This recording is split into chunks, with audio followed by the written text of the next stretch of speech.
Hi, everyone. Good afternoon. How is everybody doing today? Hello, hello, hello. Good to see you guys. Thank you all for joining me. I have been clicking in and out today, just kind of trying to listen to the audio, see how we're going to do without the boost because I am working today. Tomorrow, I will have my new laptop. So even when I am working, I will still be able to audio boost starting tomorrow. Crap, I think I just forgot to turn on closed captions. I apologize to anybody who usually uses closed captions. I don't know if I turned them on or not. Let me double check. Probably not, and I can't start them now.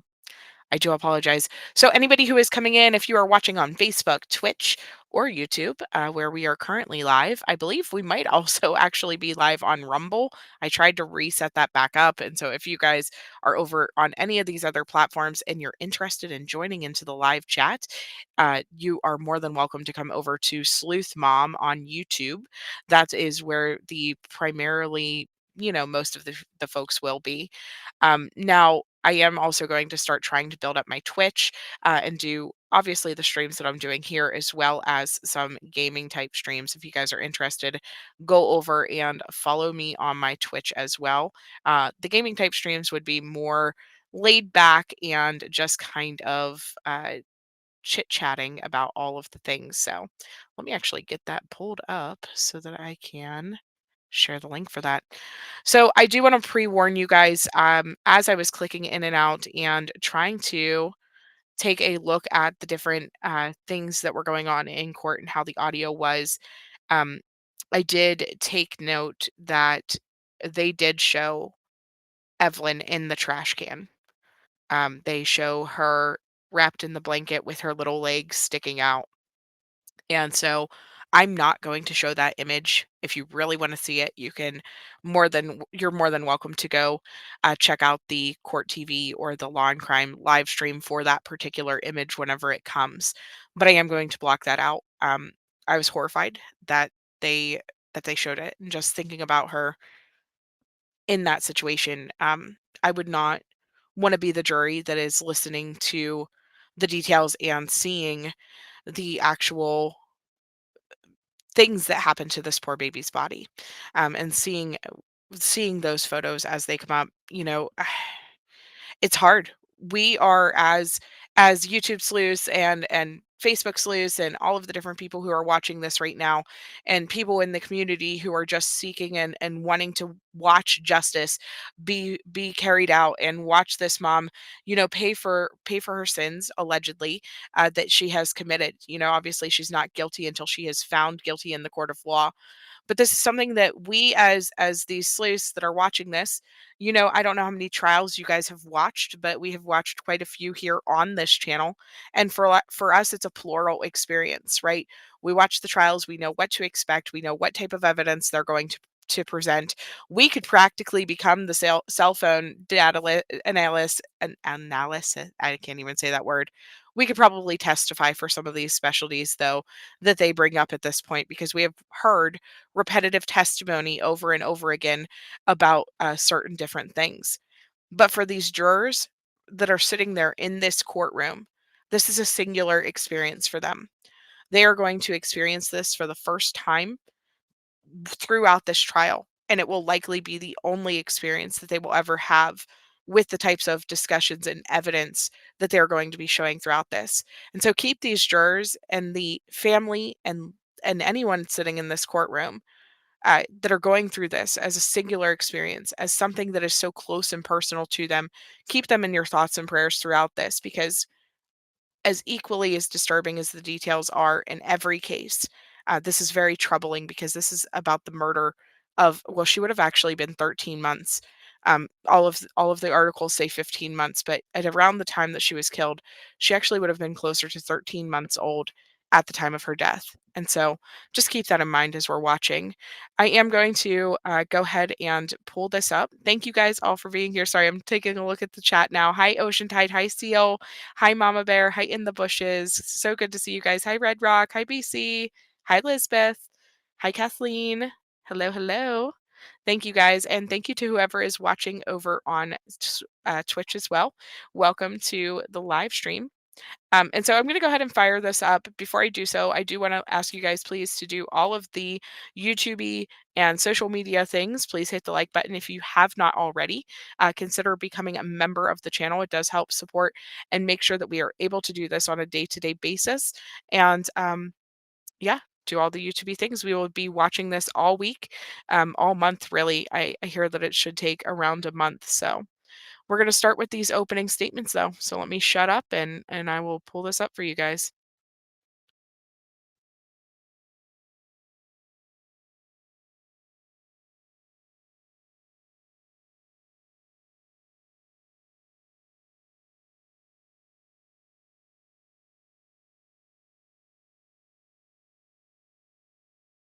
You might want to wear it, please.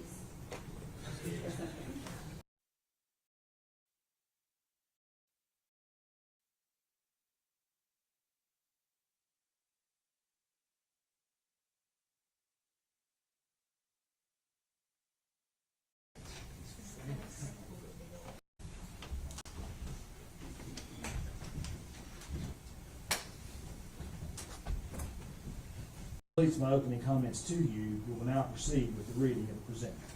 Gentlemen. Thank you, Judge. Presentment, case number S-72-869, State of Tennessee, County of Sullivan. Criminal court charge, first-degree murder, count 1. The grand jurors for Sullivan County, Tennessee, being duly impaneled and sworn, upon their oath present and say that Megan Boswell, on or about December 2019, in the state and county aforesaid, and before the finding of this presentment, did unlawfully, feloniously, intentionally, and with premeditation kill Evelyn May Boswell, contrary to Tennessee Code annotated section 39-13-202A1, and against the peace and dignity of the state of Tennessee, signed Barry P. Staubus, District Attorney General. Charge, felony murder, count 2. The grand jurors for Sullivan County, Tennessee, being duly impaneled and sworn, upon their oath present and say that Megan Boswell, on or about December 2019, in the state and county aforesaid, and before the finding of this presentment, did unlawfully and feloniously kill Evelyn May Boswell, a human and being, said killing being committed in the perpetration of or attempt to perpetrate the felony crime of aggravated child abuse, contrary to Tennessee Code annotated section 39-13-202A2, and against the peace and dignity of the state of Tennessee, signed Barry P. Staubus, District Attorney General. Charge, felony murder, count 3. The grand jurors for Sullivan County, Tennessee, being duly impaneled and sworn, upon their oath present and say that Megan Boswell, on or about December 2019, in the state and county aforesaid, and before the finding of this presentment, did unlawfully and feloniously kill Evelyn May Boswell, a human and being, said killing being committed in the perpetration of or attempt to perpetrate the felony crime of aggravated child neglect, contrary to Tennessee Code annotated section 39-13-202A2, and against the peace and dignity of the state of Tennessee, signed Barry P. Staubus, District Attorney General. Charge, aggravated child abuse, count 4. The grand jurors for Sullivan County, Tennessee, being duly impaneled and sworn, upon their oath present and say that Megan Boswell, on or about December 2019, in the state and county aforesaid, and before the finding of this presentment, did unlawfully, feloniously, knowingly, and other than by accidental means, treat Evelyn May Boswell, date of birth November 21st, 2018, a child under 8 years of age, in such a manner as to inflict serious bodily injury, contrary to Tennessee Code annotated section 39-15-402, a Class A felony, and against the peace and dignity of the state of Tennessee, signed Barry P. Staubus, District Attorney General. Charge, aggravated child neglect, count 5. The grand jurors for Sullivan County, Tennessee, being duly impaneled and sworn, upon their oath present and say that Megan Boswell, on or about December 2019, in the state and county aforesaid, and before the finding of this presentment, did unlawfully, feloniously, and knowingly neglect a child, Evelyn May Boswell, date of birth November 21st, 2018, a child 8 years of age or less, so as to adversely affect the child's health and welfare, and the act of neglect resulted in serious bodily injury to the child, Evelyn May Boswell, contrary to Tennessee Code annotated section 39-15-402, a Class A felony, and against the peace and dignity of the state of Tennessee, signed Barry P. Staubus, District Attorney General. Charge, tampering with evidence, count 6. The grand jurors for Sullivan County, Tennessee, being duly impaneled and sworn, upon their oath present and say that Megan Boswell, on or about December 2019, in the state and county aforesaid, and before the finding of this presentment, did unlawfully, knowingly, and feloniously alter, destroy, or conceal evidence with the intent to impair its availability, verity, or legibility as evidence in an investigation. The said Megan Boswell, knowing that an investigation was pending or in progress, contrary to Tennessee Code Annotated Section 39-16-503, a Class C felony, and against the peace and dignity of the state of Tennessee, signed Barry P. Staubus, District Attorney General. Charge, false report, count 7. The grand jurors for Sullivan County, Tennessee, being duly impaneled and sworn, upon their oath present and say that Megan Boswell, on or about February 18th, 2020, in the state and county aforesaid and before the finding of this presentment, did unlawfully, knowingly, and feloniously make a statement in response to a legitimate inquiry by Sullivan County Sheriff's Detective Tracy Haraz, a law enforcement officer, concerning a material fact about an offense or incident within the officer's concern, to wit, the disappearance of the defendant's infant daughter, Evelyn Boswell, knowing that the statement was false and with the intent to obstruct or hinder the officer from preventing the offense or incident from occurring or continuing to occur. The said false statement concerning Evelyn Boswell and the defendant's claim that her infant child was with the child's father, Ethan Perry, contrary to Tennessee Code Annotated Section 39-16-502, a Class D felony, and against the peace and dignity of the state of Tennessee, signed Barry P. Staubus, District Attorney General. Charge, false report, count 8. The grand jurors for Sullivan County, Tennessee, being duly impaneled and sworn, upon their oath present and say that Megan Boswell, on or about February 18th, 2020, in the state and county aforesaid and before the finding of this presentment, did unlawfully, knowingly, and feloniously make a statement in response to a legitimate inquiry by Sullivan County Sheriff's Detectives Michelle Gillum and Tracy Haraz, law enforcement officers, concerning a material fact about an offense or incident within the officer's concern, to wit, the disappearance of the defendant's infant daughter, Evelyn Boswell, knowing that the statement was false and with the intent to obstruct or hinder the officer from preventing the offense or incident from occurring or continuing to occur. The said false statement concerning the defendant's alleged lack of knowledge of the whereabouts of her infant daughter and her alleged efforts to locate her daughter, contrary to Tennessee Code Annotated Section 39-16-502, a Class D felony, and against the peace and dignity of the state of Tennessee, signed Barry P. Staubus, District Attorney General. Charge, false report, count 9.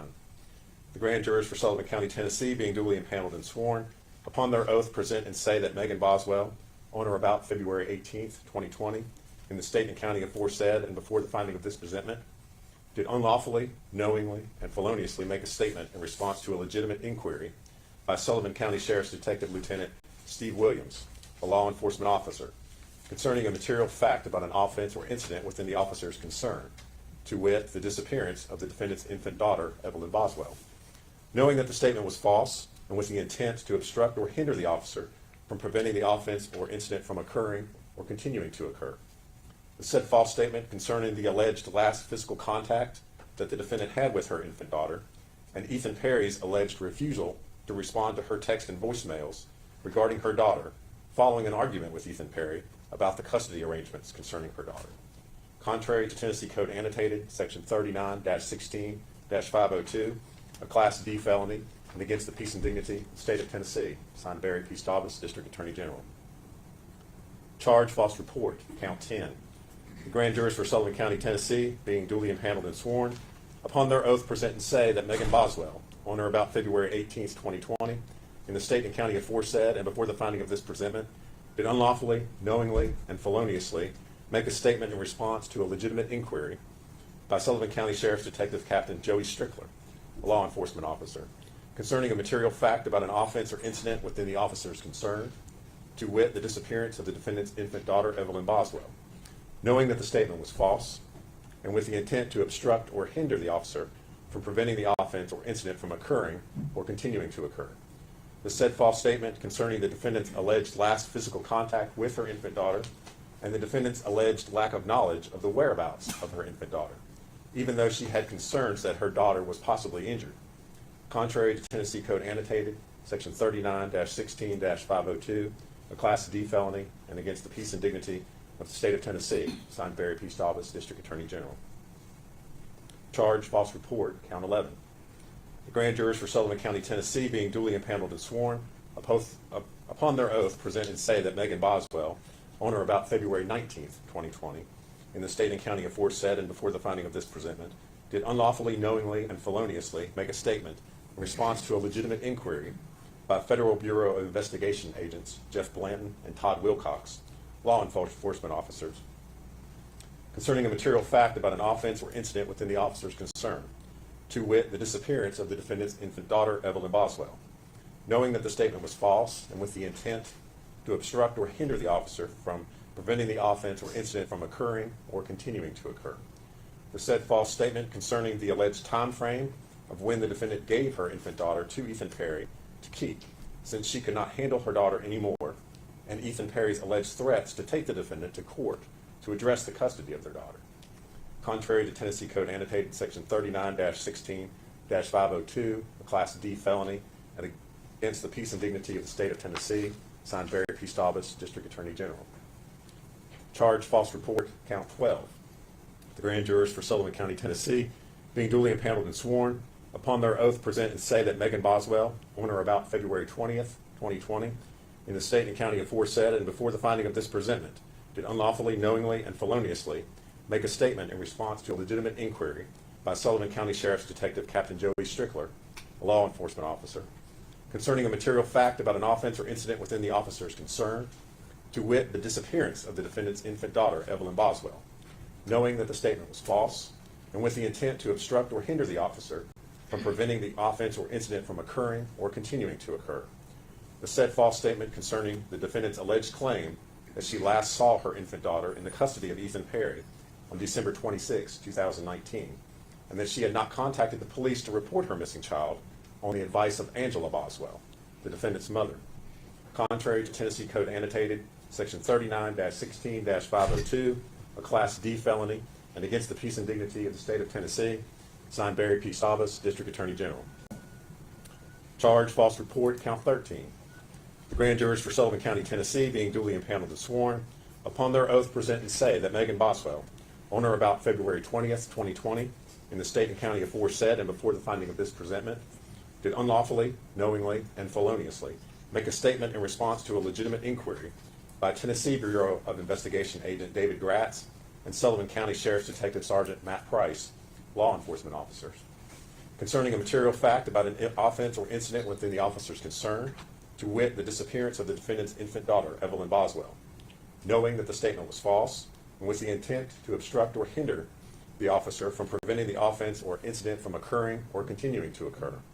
The said false statement concerning the defendant's mother, Angela Boswell, possibly having her infant daughter, but refusing to share with the defendant the location of her daughter, and whether she had custody of the defendant's daughter.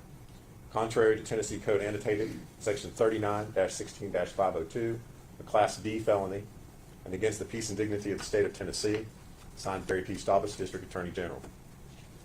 Charge false report, count 14. The grand jurors for Sullivan County, Tennessee, being duly impaneled and sworn, upon their oath present and say that Megan Boswell, on or about February 20th, 2020, in the state and county aforesaid and before the finding of this presentment, did unlawfully, knowingly, and feloniously make a statement in response to a legitimate inquiry by Tennessee Bureau of Investigation agent David Gratz and Sullivan County Sheriff's Detective Sergeant Matt Price, law enforcement officers, concerning a material fact about an offense or incident within the officer's concern, to wit, the disappearance of the defendant's infant daughter, Evelyn Boswell, knowing that the statement was false and with the intent to obstruct or hinder the officer from preventing the offense or incident from occurring or continuing to occur. The said false statement concerning the defendant's mother, Angela Boswell, allegedly having taken her infant daughter in mid-December of 2019 and refusing to tell the defendant of her daughter's location, and that she allegedly did not call the police to report her infant daughter missing out of fear that her mother, Angela Boswell, would harm Evelyn Boswell. Contrary to Tennessee Code annotated, section 39-16-502, a Class D felony, and against the peace and dignity of the state of Tennessee, signed Barry P. Staubus, District Attorney General. Charge false report, count 15. The grand jurors for Sullivan County, Tennessee, being duly impaneled and sworn, upon their oath present and say that Megan Boswell, on or about February 20th, 2020, in the state and county aforesaid and before the finding of this presentment, did unlawfully, knowingly, and feloniously make a statement in response to a legitimate inquiry by Tennessee Bureau of Investigation agent David Gratz and Sullivan County Sheriff's Detective Sergeant Matt Price, law enforcement officers, concerning a material fact about an offense or incident within the officer's concern, to wit, the disappearance of the defendant's infant daughter, Evelyn Boswell, knowing that the statement was false, and with the intent to obstruct or hinder the officer from preventing the offense or incident from occurring or continuing to occur. The said false statement concerning the defendant's mother, Angela Boswell, having allegedly taken her infant daughter because Angela Boswell believed that the defendant owed her money, and that the defendant's mother, Angela Boswell, had allegedly told her that Evelyn Boswell would not be returned to the defendant until the money was paid. Contrary to Tennessee Code Annotated, Section 39-16-502, a Class D felony, and against the peace and dignity of the state of Tennessee, signed Barry P. Staubus, District Attorney General. Charge, false report, count 16. The grand jurors for Sullivan County, Tennessee, being duly impaneled and sworn, upon their oath present and say that Megan Boswell, on or about February 21st, 2020, in the state and county aforesaid and before the finding of this presentment, did unlawfully, knowingly, and feloniously make a statement in response to a legitimate inquiry by Tennessee Bureau of Investigation Agent David Gratz and Sullivan County Sheriff's Detective Sergeant Matt Price, law enforcement officers, concerning a material fact about an offense or incident within the officer's concern, to wit, the disappearance of the defendant's infant daughter, Evelyn Boswell, knowing that the statement was false, and with the intent to obstruct or hinder the officer from preventing the offense or incident from occurring or continuing to occur. The said false statement concerning her mother, Angela Boswell, allegedly having Evelyn Boswell at an unknown location, and that despite the efforts of the defendant to find her infant daughter, she allegedly did not know the whereabouts of her infant daughter and did not have any additional information to provide to law enforcement in their attempts to find the missing child. Contrary to Tennessee Code Annotated, Section 39-16-502, a Class D felony, and against the peace and dignity of the state of Tennessee, signed Barry P. Staubus, District Attorney General. Charge, false report, count 17. The grand jurors for Sullivan County, Tennessee, being duly impaneled and sworn, upon their oath present and say that Megan Boswell, on or about February 23rd, 2020, in the state and county aforesaid, and before the finding of this presentment, did unlawfully, knowingly, and feloniously make a statement in response to a legitimate inquiry by Tennessee Bureau of Investigation Assistant Agent in Charge, Chris Wilhoit, a law enforcement officer, concerning a material fact about an offense or incident within the officer's concern, to wit, the disappearance of the defendant's infant daughter, Evelyn Boswell, knowing that the statement was false, and with the intent to obstruct or hinder the officer from preventing the offense or incident from occurring or continuing to occur, concerning the defendant's mother, Angela Boswell, allegedly having given the defendant's infant daughter, Evelyn Boswell, to another person, who Angela Boswell refused to name, and that her infant child was safe and would have a better life with the unknown person than with the defendant. Contrary to Tennessee Code Annotated, Section 39-16-502, a Class D felony, and against the peace and dignity of the state of Tennessee, signed Barry P. Staubus, District Attorney General. Charge of use of a corpse, count 19. The grand jurors for Sullivan County, Tennessee, being duly impaneled and sworn, upon their oath present and say that Megan Boswell, on or about December 2019, in the state and county aforesaid, and before the finding of this presentment, did unlawfully, knowingly, and feloniously, and without legal privilege, physically mistreat a corpse in a manner offensive to the sensibilities of an ordinary person, contrary to Tennessee Code Annotated, Section 39-17-312, a Class E felony, and against the peace and dignity of the state of Tennessee, signed Barry P. Staubus, District Attorney General. Charge, failure to report a death under suspicious, unusual, or unnatural circumstances, count 20. The grand jurors for Sullivan County, Tennessee, being duly impaneled and sworn, upon their oath present and say that Megan Boswell, on or about December 2019, in the state and county aforesaid, and before the finding of this presentment, did unlawfully, knowingly, and feloniously fail to report the death of her infant daughter, Evelyn Boswell, to the county medical examiner, local police, district attorney general, or sheriff, where the death was from violence, trauma, or in any suspicious, unusual, or unnatural manner, contrary to Tennessee Code Annotated, Section 38-7-108, a Class E felony, and against the peace and dignity of the state of Tennessee, signed Barry P. Staubus, District Attorney General. True bill was returned 22nd day of May 2024, and signed Sally Sierra, foreman of the grand jury. Mr. Scott, how does Ms. Boswell plead each count? Defendant pleads not guilty in every count. Thanks, sir. Approach. General, we have opening statements? Yes, Your Honor. Go ahead.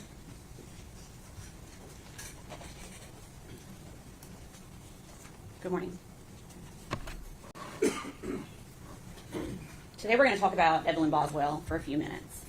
In 2019, Evelyn Boswell was a bright, growing little girl, full of life, healthy, learning to walk, learning to talk, doing all the things that a 12-month-old child would do. Which means today, 5 years later, Evelyn Boswell would be 6 years old. She would be possibly in kindergarten, learning to read, maybe taking her first ballet class or her first soccer game, learning to tie her shoes, all of the things that we think of that are firsts for 6-year-old children. But based upon the last 2 days of our jury selection, we all know that Evelyn Boswell is not going to do any of those things. We all know that all of that was taken away from her in December of 2019 by the defendant, Megan Boswell.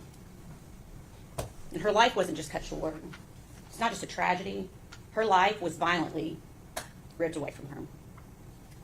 And we can all agree that it's a shock. It's a tragedy when a child dies. It's upsetting. It upsets all of us. You'll hear phrases like "gone too soon," "what a tragedy." A child had such a life ahead of them. And a lot of times it is a tragedy. And in this case, it's a tragedy too. But in this case, it was a preventable tragedy. There's so much more to this story that you are going to hear. Because Evelyn did not have to die. Evelyn could be here today. And so today, 5 years later, we are asking you to give justice to Evelyn Boswell. During this trial, you will learn that the one person, Evelyn's mother, Megan Boswell, who was entrusted more than anyone else to take care of her, to keep her safe, to protect her, that she failed her in the worst possible way. You will hear proof that the last time Evelyn Boswell was seen alive was December 6th, 2019.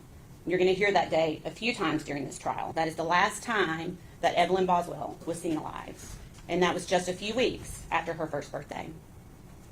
And you're going to hear from many witnesses who saw Evelyn frequently, saw her all the time, family members, Megan Boswell's friends, that all of a sudden are like, where's Evelyn? Where's Evelyn? We're not seeing. They're concerned. And they would ask Megan Boswell about it. And every time, Megan had an answer. Megan concocted a story. And I'm not going to tell you now what she said. You're going to hear that in the proof. But she told all kinds of different stories, depending on the person that she was talking to. And you will hear from those witnesses today. But you will hear, or this week, but you will hear there was concern. But, they knew Megan. They thought they knew Megan, I should say. And so they wanted to trust that what she was telling them was the truth. But it wasn't. It was not the truth. So after December, what happens next? We have Christmas, New Year's. Where's Evelyn? There is no Evelyn. You will not see any proof that Evelyn was seen at Christmas, New Year's. Then we jump to January. The entire month of January 2020, 31 days. Where's Evelyn? There's no Evelyn. People are really starting to get concerned, and Megan Boswell continues to concoct stories of where Evelyn is to try to help people make sense so she can keep this going. The entire month of February 2020. Where's Evelyn? Again, at this point, family is really starting to get concerned that they have not seen Evelyn. And they're asking questions. Months pass. We're not talking about weeks. We are talking about over 2.5 months that Evelyn Boswell is missing. The defendant is not even just canceling her well visits. She's no-showing. She's just not showing up because she knows where Evelyn is. But again, even to the pediatrician's office, she has to concoct a story about forgetting the appointment maybe, or I got my days mixed up. Always a story. Always a story.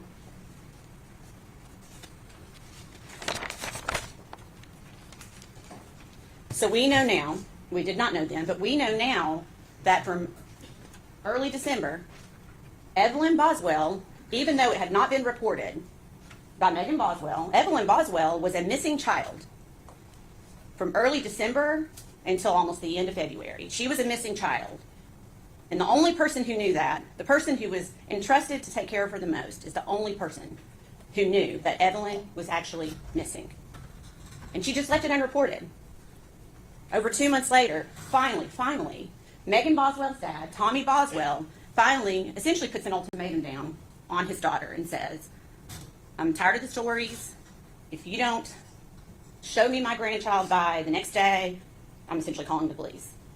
Well, Megan knew she could not do that, and she did not do that. And Tommy Boswell finally was the one to report Evelyn missing on February 18th of 2020. Finally, law enforcement gets involved, the Tennessee Bureau of Investigation gets involved, the FBI gets involved, all hands on deck to find this missing child. She's finally reported missing. But it's important to note that it was not Megan Boswell that reported her child missing. Megan Boswell never reported her child missing. So you're going to hear from December of 2019 until February of 2020, when it's finally reported, that the defendant's biggest believable story, that really is probably what kept the family from reporting earlier, is she was saying that Evelyn was with her father, Ethan Perry. And you'll hear a lot about Ethan Perry, and you'll get to hear from Ethan Perry yourselves. Ethan Perry is actually not Evelyn's father, but Megan led him to believe that he was the father. And everyone, for all purposes, also believed Ethan Perry was the father. So to the family, they're like, well, that's good. He's stepping up. The father's stepping up. That's good. We're proud of him. And that is the story that Megan Boswell told mostly to her family, to her friends. You were going to hear a lot of testimony about her just telling everyone that Ethan Perry has gotten Evelyn. First, you'll hear that they're trading weeks, but doesn't make sense because people are still not seeing Evelyn. So then Megan took it one step further, where he took her to court and got emergency custody, blaming her for something. And again, not true. There was never court. There were no documents. Juvenile court was never involved. It was just another story that Megan Boswell was telling because she knew where Evelyn was, and she had to keep perpetuating this lie. Interestingly enough, she didn't think it through completely because Ethan Perry at the time was in the Army in Louisiana.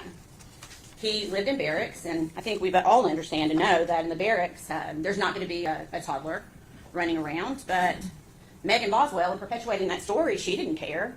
She got the entire Army involved in this to go investigate this poor guy who was trying to serve our country in Louisiana. Pulling him out of his duty, I can't imagine the chaos that caused, all because Megan Boswell wanted to perpetuate this lie. And Ethan Perry didn't even see Evelyn in December. You will hear that he came in to visit his grandparents on leave. He never saw Evelyn Boswell over Christmas or over December. And we all know why now. But at the time, Megan, again, tells the story, Evelyn has the flu, she can't come. And you will hear a testimony that no one saw, no one, not Ethan Perry or anyone else saw Evelyn Boswell in December. The hard part. From early December of 2019 until later when her body was found, Evelyn was always in the same place. And Megan Boswell knew that. Megan Boswell knew that because she is the one that put Evelyn there. She placed Evelyn's body in a kitchen trash can, her own trash can from her home, from the trailer that she shared with Evelyn. And she hid that trash can in her own childhood playhouse on her father's property, a playhouse that you will see no one has been in for a very long time, and that it was Megan's. It's personal to Megan, not to anyone else. And you're going to hear that Evelyn was put into the trash can upside down, is the best way to describe it, head down, in a bag of trash, filled with food debris, broken eggs, her body just placed in there by the defendant. You will see that there was a blanket tightly wrapped around Evelyn's body, pulled up over her face, and quite a bit of aluminum foil then wrapped around her head. The blanket completely covering her face, the foil completely covering her head, upside down in a trash can, still in her purple fleece onesie and diaper. And as terrible as it is to say, you are going to hear that she just wasn't placed in the trash can, but then another trash bag was placed on top of her. And that trash bag was shoved down into the trash can, compressing Evelyn into the trash can. That's what we're dealing with today. And you're going to hear proof that directly links only one person to this crime, this horrendous crime. You're going to hear that the only person linked to this crime is sitting at this table right here. You're going to hear it from many witnesses. You're going to hear all of the stories that she concocted, the lies that she told, and you're going to hear forensic evidence that links the defendant, Megan Boswell, and only the defendant, Megan Boswell, to this crime. One step further.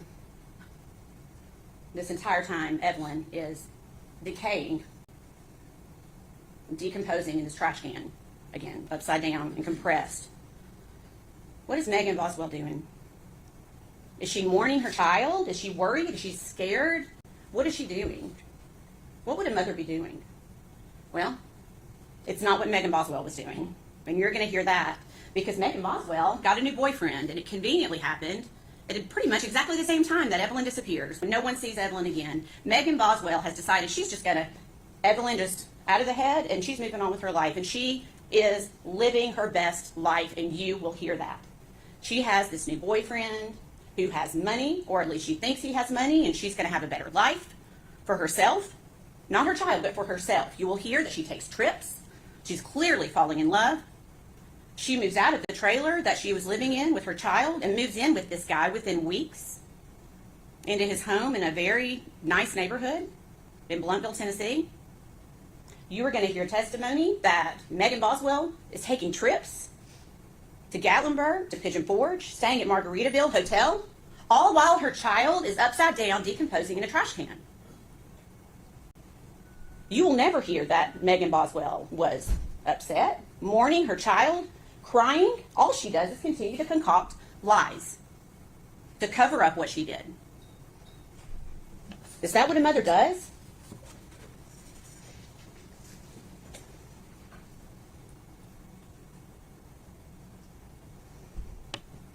So you will hear that when Tommy Boswell reports, it's essentially all hands on deck with law enforcement. Immediately, law enforcement goes into action, and you are going to hear so much proof about how much effort went into finding this baby, how much time and hours worked by every law enforcement agency in North Carolina, East Tennessee, Middle Tennessee, everyone putting their efforts into trying to find this little girl and hoping, just hoping, to find her alive. So then Megan Boswell then, of course, comes clean, right? Once law enforcement's involved, because Megan knows where Evelyn is, so she's gonna tell law enforcement, right? The answer is no, and you probably can gather that by General Harper reading the indictment for about 40 minutes this morning. Megan Boswell continues to perpetuate her stories, concocting anything, blaming anyone else, Ethan Perry, for a day, 2 days. She continues that story of Ethan Perry. Then you'll hear she admits that's not true.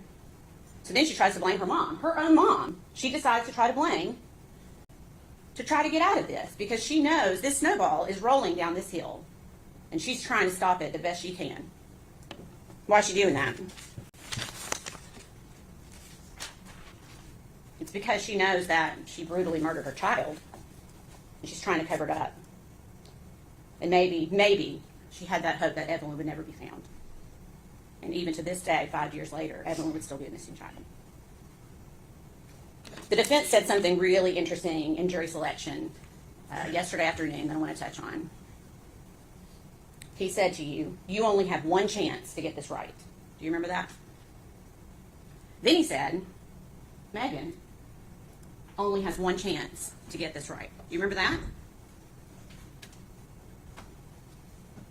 I submit to you, Megan Boswell has already had her chance. She was gifted with a beautiful child. a healthy, vibrant little girl. Evelyn was perfect. Megan Boswell already had her chance. So today is Evelyn's chance. Today is our chance to get it right, not Megan's. Today's our chance to get it right for Evelyn. I know this is not easy for any of you. Thank you for serving. I promise you that this is not easy for any of us. It is not easy for any of us. But it's so important for us to be here today. You know you're going to see pictures that you don't want to see. You know you're going to hear things that you don't want to hear. But that's how we tell Evelyn's story. What she endured before her death, during her death, and even after her death. And where she had to sit for months while her mother continued just to live her life as if Evelyn didn't exist. Ladies and gentlemen, at the close of this proof, we believe you will be left with no doubt at all, that the defendant, Megan Boswell, is guilty as charged in every count of the indictment. Thank you. Thank you. Mr. Scott.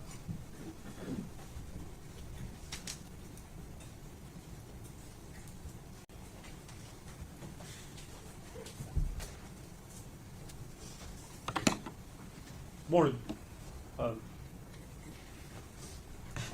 She's right about some things. This is a terrible situation. There's a child, 13-month-old child, dead in a trash can. No getting around that. Hold on just a minute. Ladies and gentlemen, I'm going to have you go through this. Stand, please. I'll have it.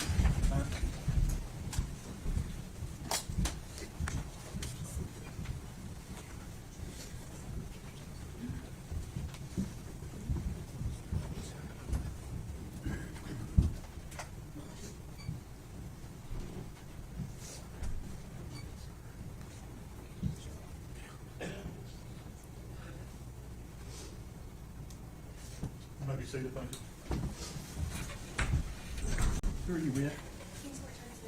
All right. Are you the designated still photographer? Yes, sir. If that flash goes off again, you'll have 10 days in jail. I'm sorry. The order's very clear. Yes, sir. There'll be no lights, there'll be no flash. That's disruptive to the jury, that's disruptive to the lawyers, that's disruptive to this process, and I'm not even kidding.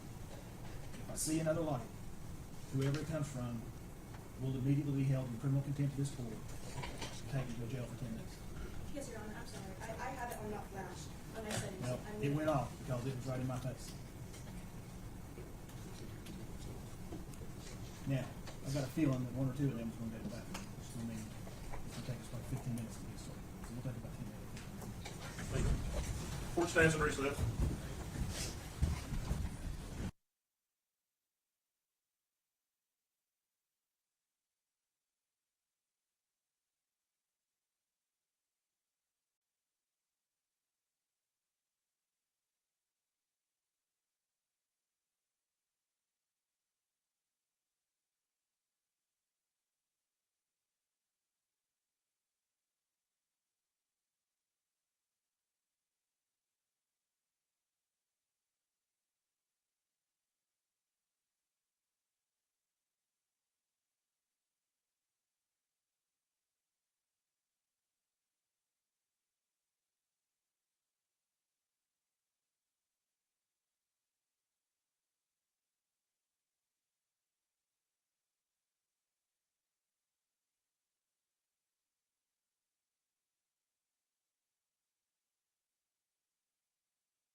No, that wasn't the fault of any of the lawyers or the parties. It was just a procedural issue I had to take care of. Okay? Mr. Scott, I believe you were about to begin your opening statement. Don't really know where I was at. Just start over. Oh, I was. that was the first line. I don't really know where I was at, but when Ms. Maxie Gill, she's right about a lot of things. I mean, there's not a person in this courtroom who wants to be here discussing a dead child. Nobody. Not you all, not me. But the state asks you to convict Megan Boswell of first-degree murder. It's very interesting what they've done. They've asked you to convict Megan Boswell of first-degree murder in 3 different ways. They've asked you to find that it's a premeditated and intentional killing of her child. And then they're asking you to find that it's a murder that is perpetrated as part of child abuse. And then they're saying, well, if it's not that, surely it's because of child neglect. That's a problem. The state's theory is reasonable doubt in and of itself. They don't know what happened. They don't know how that child died, and they can't prove how that child died. I expect you will hear from a couple of different medical examiners who come to somewhat the same conclusion, but one medical examiner, I think you'll hear from her, and she has a very interesting theory. But I would suggest to you that her theory is flawed, and the proof will show you why it's flawed. Just like yesterday I was talking about the voir dire, I think I asked a couple of you about the scientific method, and if you put in incorrect data, would you get incorrect results? And you will, if it's significant, data significant. The state asks you, I anticipate this medical examiner, based on her testimony in another hearing, is going to say that this child was alive when it was placed in the trash can. But then again, the state says Megan's guilty of abuse of a corpse. Those theories are not consistent. They're not consistent. What the state hasn't talked to you about is the possibility, what if this was accidental? What if Megan or Hunter Wood rolled over on that child in the bed? And I find this unreasonable, honestly. I find it unreasonable that you roll over on your child in the bed and you don't call 911. But I'm 49 years old. I practiced law for close to 25 years. Ms. Harper talked about yesterday how your life experiences are different. Well, mine are certainly different than Megan's. When this child died, she was 18 years old. Now, you heard about what a great father Tommy Boswell was, and how involved he was. What you didn't hear is Megan had that child because while she was in foster care. That's how involved Tommy Boswell was. She was in foster care when she had the child. I think you'll hear a lot in this trial about how she came up. And I like to tell people, and I do tell people, I've never had a hard day in my life. I've never went hungry. I've never not had a place to live. I've never fought a war, and I've never lost a child. And I can't put myself in the position of someone who has lost a child. But that's what I'm going to ask you to do. Put yourself in Megan Boswell's position. She's 18 years old. She's got an older boyfriend. We expect the proof will be that he tells her, don't involve me with this. I don't want to be involved. Because they're scared they're going to get charged with something. That's going to be the proof in this case. And my reaction and your reaction would be different. I would certainly call 911. But I'm not 18 years old. And sometimes I think back to myself and say, I would have called 911 at 18 years old. But I probably wouldn't. But I know a lot of people at 18 years old who wouldn't. Their life experiences are different. Their maturity is different. If any of you have kids, some of you probably know that.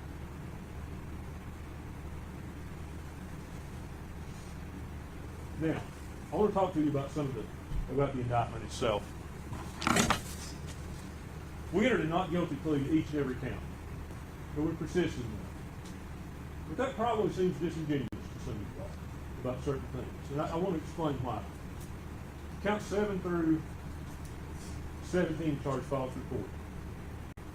And to find a false report, they have alleged that she has acting with the intent to obstruct or hinder an officer from preventing the offense or incident from occurring. Well, the case of the death of her daughter, the death had already occurred when she gave her statements. So it's not to hinder an officer in preventing the offense or from continuing to occur. That's the first thing. So you have to determine, is she criminally responsible? Did she lie to the police? She absolutely lied to the police. I'm not contesting that. Some of the stuff she said, again, are an 18-year-old girl scared to death, talking to a TBI agent, talking to a police officer, and trying to explain this. She doesn't want to get in trouble. It doesn't mean she murdered her child. It doesn't mean she killed her child. What it means is that's her perception that she's going to get in trouble for this. And despite all the assertions to the contrary by the state,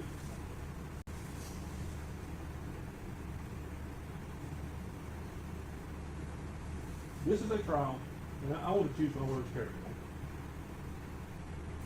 Ms. Massengill talks about Evelyn. How to get this right for Evelyn.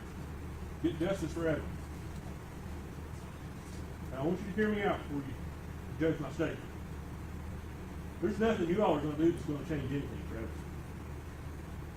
Not a thing. The child is gone. Your job here today, and in the coming days and weeks, will decide whether Megan's actions are criminal or whether they're not criminal. I'm not asking you to find her innocent of anything, because that's not your function. Your job is to determine whether the state can prove beyond a reasonable doubt and to a moral certainty that she committed each and every element of the offenses charged.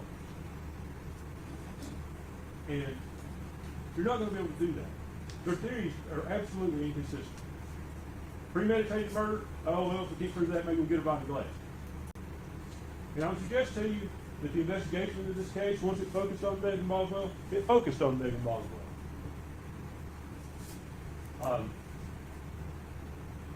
You'll see what little investigation there was into Hunter Wood, the boyfriend that they talk about.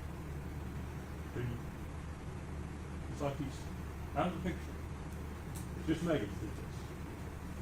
But we expect the proof will show you that he was involved with it, that he placed that baby there, that he had access to that property, that he'd been a lifelong friend of Megan's brother, Tommy Boswell Jr., who goes by Mike. He knew where that stuff was. Now, there are other things about the body and how it was found that will come out in the proof. Now, I'll bring those to your attention later. But they will show you that baby wasn't placed in that trash can dead. They will indicate to you that baby was probably moved. Also, I want to touch again on Ms. Massengill's talk about Tommy Boswell. Tommy Boswell just had an epiphany.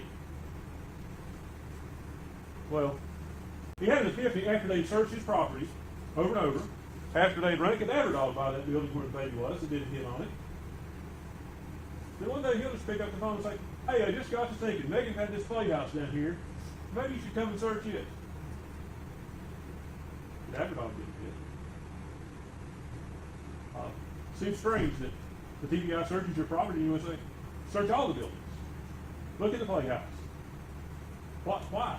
Why do you have an epiphany days later? I bet I know where the child is. You'll hear from him. You'll hear him explain it. You can make your determination if you believe it. But ultimately, your task was determining whether Megan killed that child.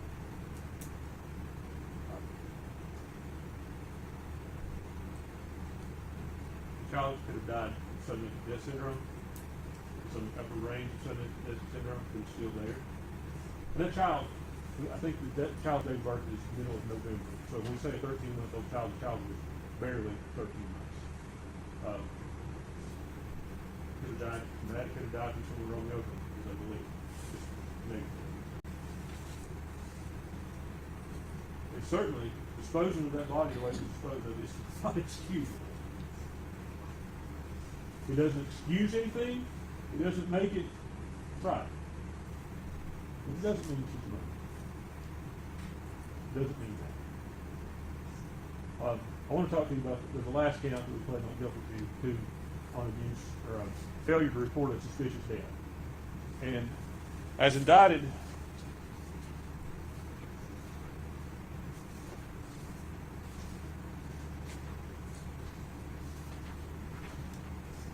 the state chose to indict that where the death was from violence, trauma, or any suspicious or unusual or unnatural manner.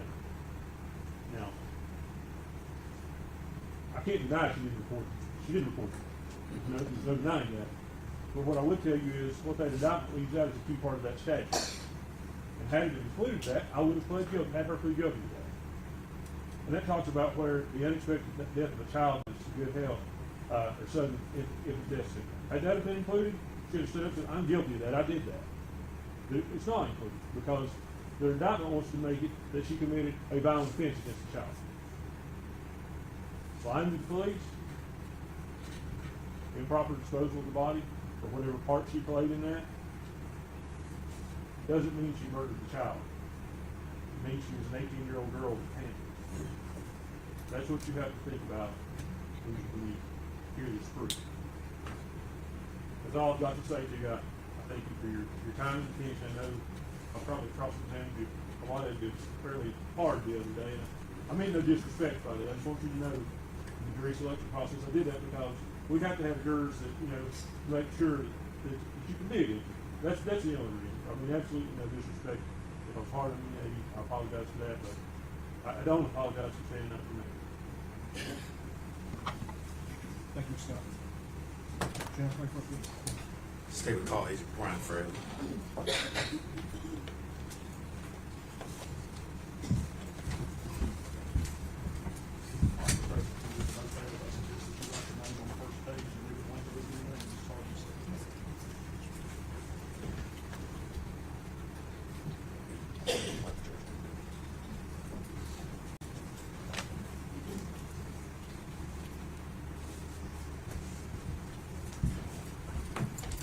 Raise your right hand, please. State your name. Brian Fraley. You solemnly swear affirm testimony about to give you the truth, the whole truth, and nothing but the truth. Yes, sir, I do.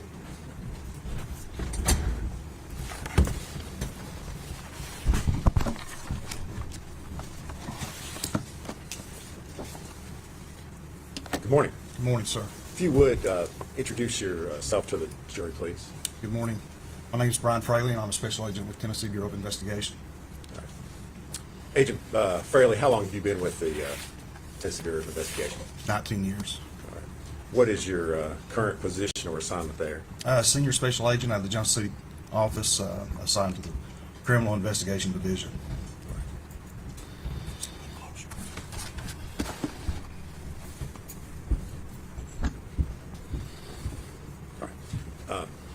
Agent Fraley, were you called upon to assist in the investigation into the disappearance and subsequently the death of Evelyn Boswell? Yes, sir, I was. All right. And do you remember when that was that you were called out to assist in that? Yes, sir. It was February 19th of 2020. Okay. And what was your role when you first got called out? Myself and other agents were called to assist Special Agent Brian Pritchard. He had been called to Sullivan County to assist Sullivan County Sheriff's on an Amber Alert on the 18th the previous day. Okay. And so when you were first called out, this investigation was in regards to a missing child. Is that correct? That's correct. Special Agent Pritchard had been contacted on a missing person case that involved Evelyn Boswell. Tennessee Bureau of Investigation is the only state agency that can actually issue Amber Alerts. We were informed that the initial complaint by a family member being the grandfather of Evelyn was Tommy Boswell through Department of Children's Services, also known as DCS, who had contacted the referral to the Sullivan County Sheriff's Department. Sullivan County Sheriff's Department got that referral, contacted us, and Special Agent Pritchard responded after going through a checklist that is required. Instead of just a regular missing person or missing child case, certain things have to be checked off or validated in order to issue a full-blown Amber Alert. All right. And Agent Fraley, I know you work for the TBI. Were there other law enforcement agencies that were involved in this investigation? Yes, sir. Once it went to a full Amber Alert, which is probably our highest priority at TBI, the FBI was called. Obviously, Sullivan County Sheriff's Department investigators were already involved along with Agent Pritchard, But once we were involved, we have a specific team just for Amber Alert cases out of Nashville that also involve other agents and intelligence analysts. The FBI has a specialized team of trained agents called a CART team, and that's a child abduction response team. And these agents are experts in child abduction, Amber Alert type cases. So within hours of the Amber Alert being issued and certified, there was approximately 40 to 50 FBI, TBI, Sullivan County investigators, and intelligence analysts assigned to this case. A number of agents across a number of agencies, all out there, essentially, at least initially, looking for a missing child. Is that a Yes, fair sir. statement? That's Okay. correct. All right. And so, over the first couple of days of your investigation, did you participate in or were you aware of interviews that were done with the defendant, Megan Boswell? Yes, sir. Megan Boswell provided statements to a numerous amount of investigators early on, including me. All right. And would it be a fair statement to say that she gave you multiple different versions about what had happened and where her child might be located? Yes, sir. Repeated stories that we tracked down that turned out to be lies. Were Objection, Your Honor. That's speculation. This is the word lies. May I continue? Yes. Just different statements that she had provided that turned out to be leads that we tracked down over the course of several days and several weeks. All right. And I guess let me ask you this way, Agent Fraley. Okay, I'm sorry. Were you all ever able to locate Evelyn Boswell? Yes, sir, we were. All right. And was that as a result of information? Well, I guess go ahead and tell me how it was that you were able to. So on March 6th, which this is fast forwarding 17 days since I was brought in with other investigators, 18 days since the initial report on February 18th, we'd been working around the clock. And like I said, there was 40 to 50 of us working, and a phone call was received by Tommy Boswell. Tommy Boswell had called in. And March 6th, 2020 was a Friday. And we'd worked, like I said, 18 days, 17, 18 days. And we had come to a point in the investigation where we decided we need a break. We had exhausted a lot of resources, time, and we were at a place where we didn't feel we should go on at that time. We should take a break, and it was a good pause point, if you will. So on the afternoon of March 6th, again, as a Friday, the plan was the investigators to go home, reset. Physically and mentally, we were exhausted, and try to just get a sense of normalcy, if you will, over the weekend and come back Monday. If anything would have come up, we would have responded. But in late afternoon on the March 6th, on the Friday, Tommy Boswell called in. So we agreed, the four of us, myself, Special Agent Gratz, who's also another TBI agent, investigator Tracy Raz, who is a Sullivan County detective at the time, and investigator Michelle Gillen, who was an investigator at the time. We've been working together for those weeks. We decided, let me back up, Mr. Boswell reported that he wasn't sure if there was a storage. Objection is to what Mr. Boswell says. Well, Judge, I'm not offering further.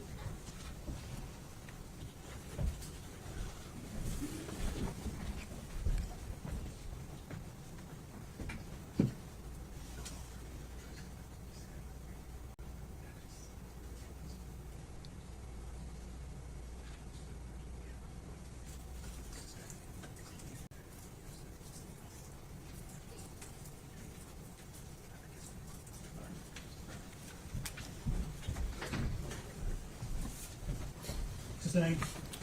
Agent Fraley, as a result of the call that you got, and let's step back a little bit, Tommy Boswell is the defendant's father, is that correct? Yes, Megan's father and Evelyn's grandfather. All right. As a result of the phone call that you received from Mr. Boswell, what did you all do next? We went to Mr. Boswell property, located on Muddy Creek, to conduct a search there. All right. Is that property located in Sullivan County? Yes, sir. All right. I think it's 539 All right. Muddy Creek Road. All right. Agent Fraley, in the course of your investigation while you were out there, did you create a sketch or diagram of the Boswell property? Yes, sir, I did. All right.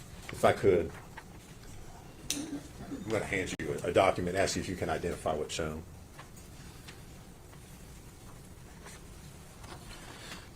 Excuse me. This is a hand-drawn document. It's a sketch. of like an aerial view of the property there at Mr. Boswell's at 539 Muddy Creek Road, Bluntville, Tennessee. All right. And does that diagram accurately show the layout or the placements of various sheds, outbuildings, trailers, roadways there on the property? Yes, sir, it does. All right. Judge, we would move to make that exhibit number 6. Any objections? No, sir. Before we get to it. And if we could, I'd like to publish that to the jury.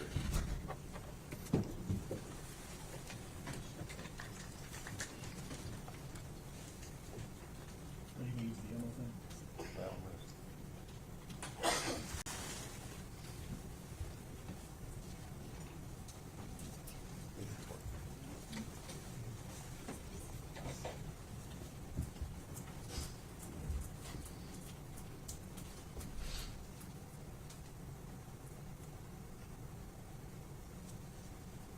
So within the next like 10 minutes or so, he is going to start showing photos of the shed and of the trash can.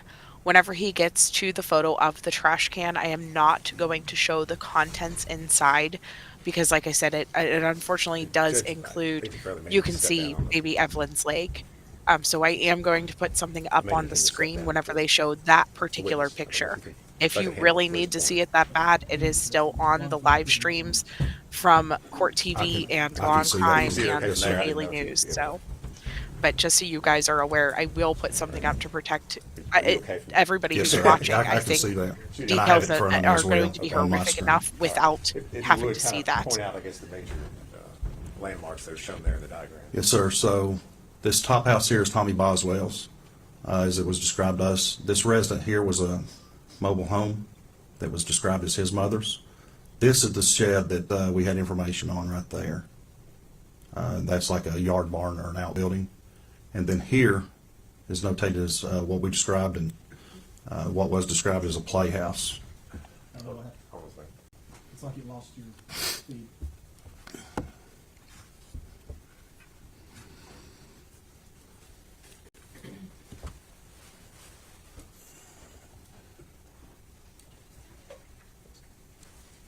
That is not connecting. You want to speak? I was going to say, if you'll just hand me the.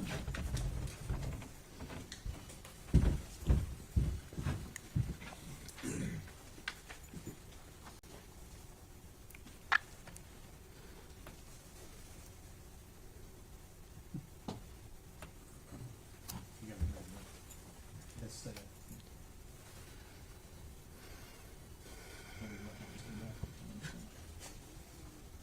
It did. I mean, No, it's not there. There you go. You need me to disconnect the laptop, Judge? This, I can change it. Okay.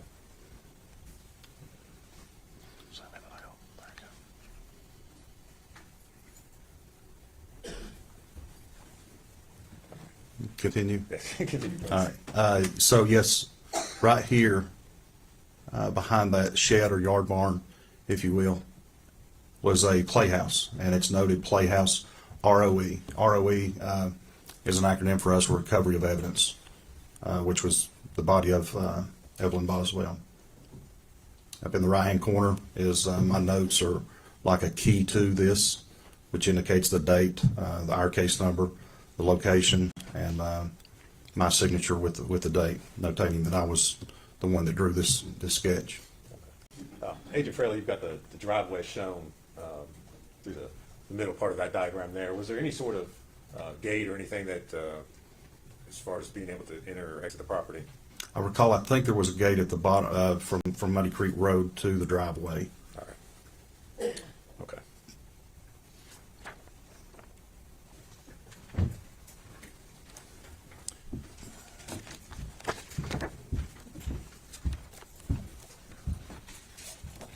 We don't need this.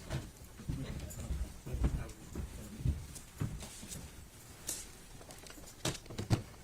Now, Agent Fraley, you identified an outbuilding that was there on the property. You said that's where you went first. That's correct. Okay. And I guess tell us what you found or what you observed when you went to that outbuilding. What was found there were multiple boxes of belongings of Megan Boswell that contained a variety of items specific to a young child. I recall there were clothing items, diapers, medicines, toys, those kind of things were the most common thing in those boxes.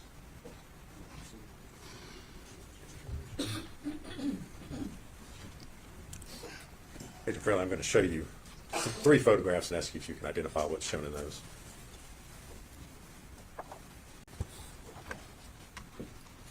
And so the first one is the yard barn or shed that was described and depicted in the sketch. The home there to the right was, our understanding, Tommy's mother. The second, that's the first one. The second one is the same yard barn or shed, except in this one it has a picture of the what we were describing as a playhouse behind it. And then the third and final one is a closer photograph of the yard barn or shed with those items I just described. And those photos accurately show how that shed or outbuilding looked when you arrived there on March the 6th, 2020. Yes, sir, it does. Judge, we would move to make those the next exhibits, which I think are 7, 8, and 9. Any objection? No, sir. Move the court, please. How do you want to display those? Well, I'll take another Shot? shot at trying to use the laptop.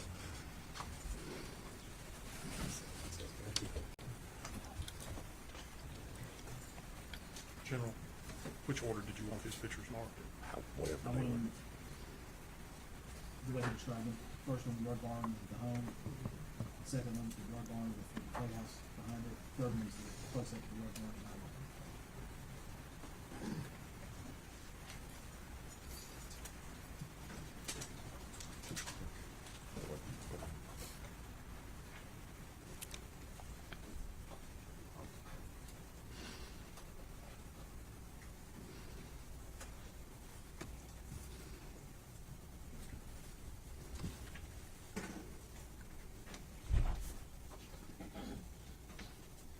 May I see those? Make sure we've got the.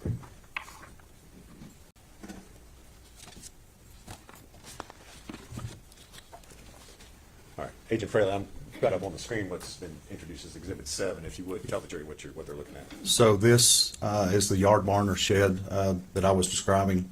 This was the home that was described to us as Tommy Boswell's mother, and then the items there that you can see with the open door inside of the shed or yard barn.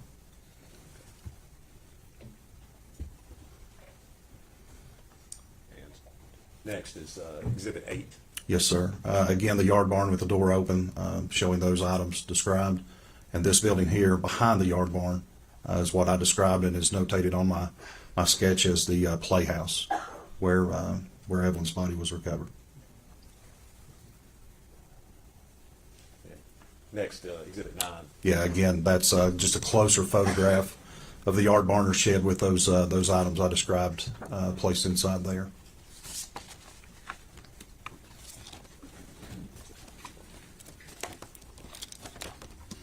All right. Did you participate in, or I guess what did you all do with the items that were that you saw located in that outbuilding there? Those were obviously photographed and documented as what they were, processed. All right. Did you participate in that process, or were you just? Yeah, I think primarily the two inside there actually searching, going through the items was Special Agent David Gratz and Investigator Tracy Arras. Okay. Was that the end of your investigation, or what you did there on the property? No, sir, it was not. Okay. What did you all do next? So we continued looking and led us to look inside the playhouse. All right. And we searched it.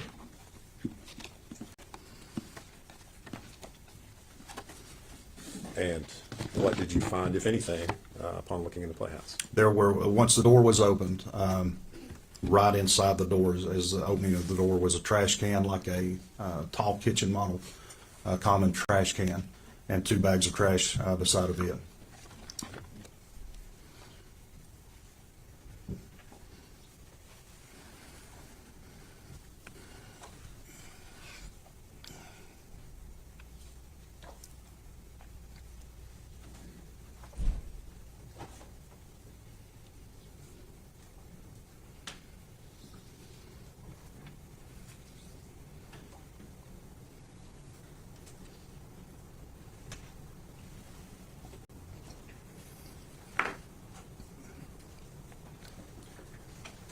Agent Fairley, I'm going to show you a number of photographs and ask you if you can identify what's shown in those. Yes, sir. The first one I'm reviewing is a standalone picture of what I described as the playhouse that was by. Okay. The second one is a closer, of the playhouse, a closer proximity with the door open. The third picture is the same thing with the door open. Third one is a closer photograph with the door open. It does depict, the third one depicts the trash can with the bags of trash, as does the second one depicting the trash can. The first one, the door was closed. The next one depicting an open door with the trash bags and the trash can. The next one, assorted items that were inside the playhouse, and they appeared at that time. They had been there longer than the trash can and trash bags. Again, picture from outside the playhouse looking in where the trash bag or the trash can was. And it's a closer picture that depicts a black trash bag in the top portion of the trash can. The next one is a picture of an area inside the playhouse that had this assorted items there that again appeared to be there for some time with dust and cobwebs on them. Next picture is another picture from right at the doorway. Again, the trash can, the trash bags. Again, another picture of the trash can with the trash bag, or the trash bags. There's other items around these. I keep talking about the trash bags and the trash can because they were relevant to us because they looked like they had recently been put there. These other items had dust and cobwebs and looked like they'd been there for years, undisturbed. The last photograph I have is this is my hand in the picture. It's pulling back. It's over the trash can with what appeared to be a leg and a foot of a baby or a baby doll. It appeared at the time with the fleece blanket and the purple onesie, the clothing that had been described to us by Evelyn Boswell. When you made the observation that you made in the last, you described in the last photograph, did you do anything else with the trash can prior to the medical examiner's office? No, sir. At that time, we didn't. We stopped what we were doing. We found we found Evelyn, and we made phone calls. We had called the DA's office, advising them that we'd found her. We've called our chain of command, our supervisors, and the medical examiner's office, along with forensic pathology out of Johnson City, and waited till all those personnel arrived. Okay. Agent Fraley, the photographs that you just described and identified, do they truly and accurately depict the scene as you saw it inside the Playhouse on March the 6th of 2020? Yes, sir, it does. Judge, we would move to introduce those as full exhibits at this time. No objection. There'll be full exhibits on any of the last item. I could write on them. Start at 10.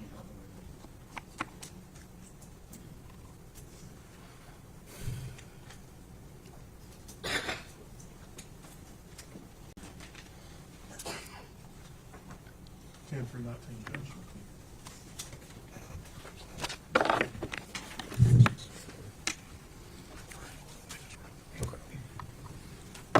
Judge, if I could, I'd like to publish those to the jury.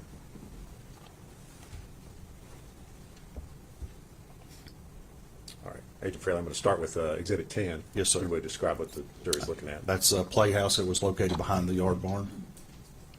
And if we're looking at it that way, the outbuilding would be where? The outbuilding yard barn shed, as described, would be to the left out of the picture back this way from the yard barn, or from the playhouse. All right. And the door, as we're looking at it, that door was closed when you arrived. Yes, sir, that's how we found it. Next, I'm going to show you Exhibit 11. Same playhouse with the door open. And if you look inside the door right here, this white trash can is the trash can that I was describing as I was reviewing the photographs. As you opened the door, was anything disturbed or moved, or, I mean, did anything shift No, Is there sir. Nothing fell out onto, as you can see, there's a front porch there. It was opened, and it is as it's seen.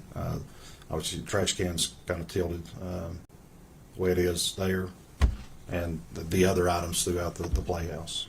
So the only difference between the prior photograph we looked at and this one is that the door, y'all have opened the door so that you could see inside. Is that correct? That's correct. Okay. Next, I'm going to show you Exhibit 12.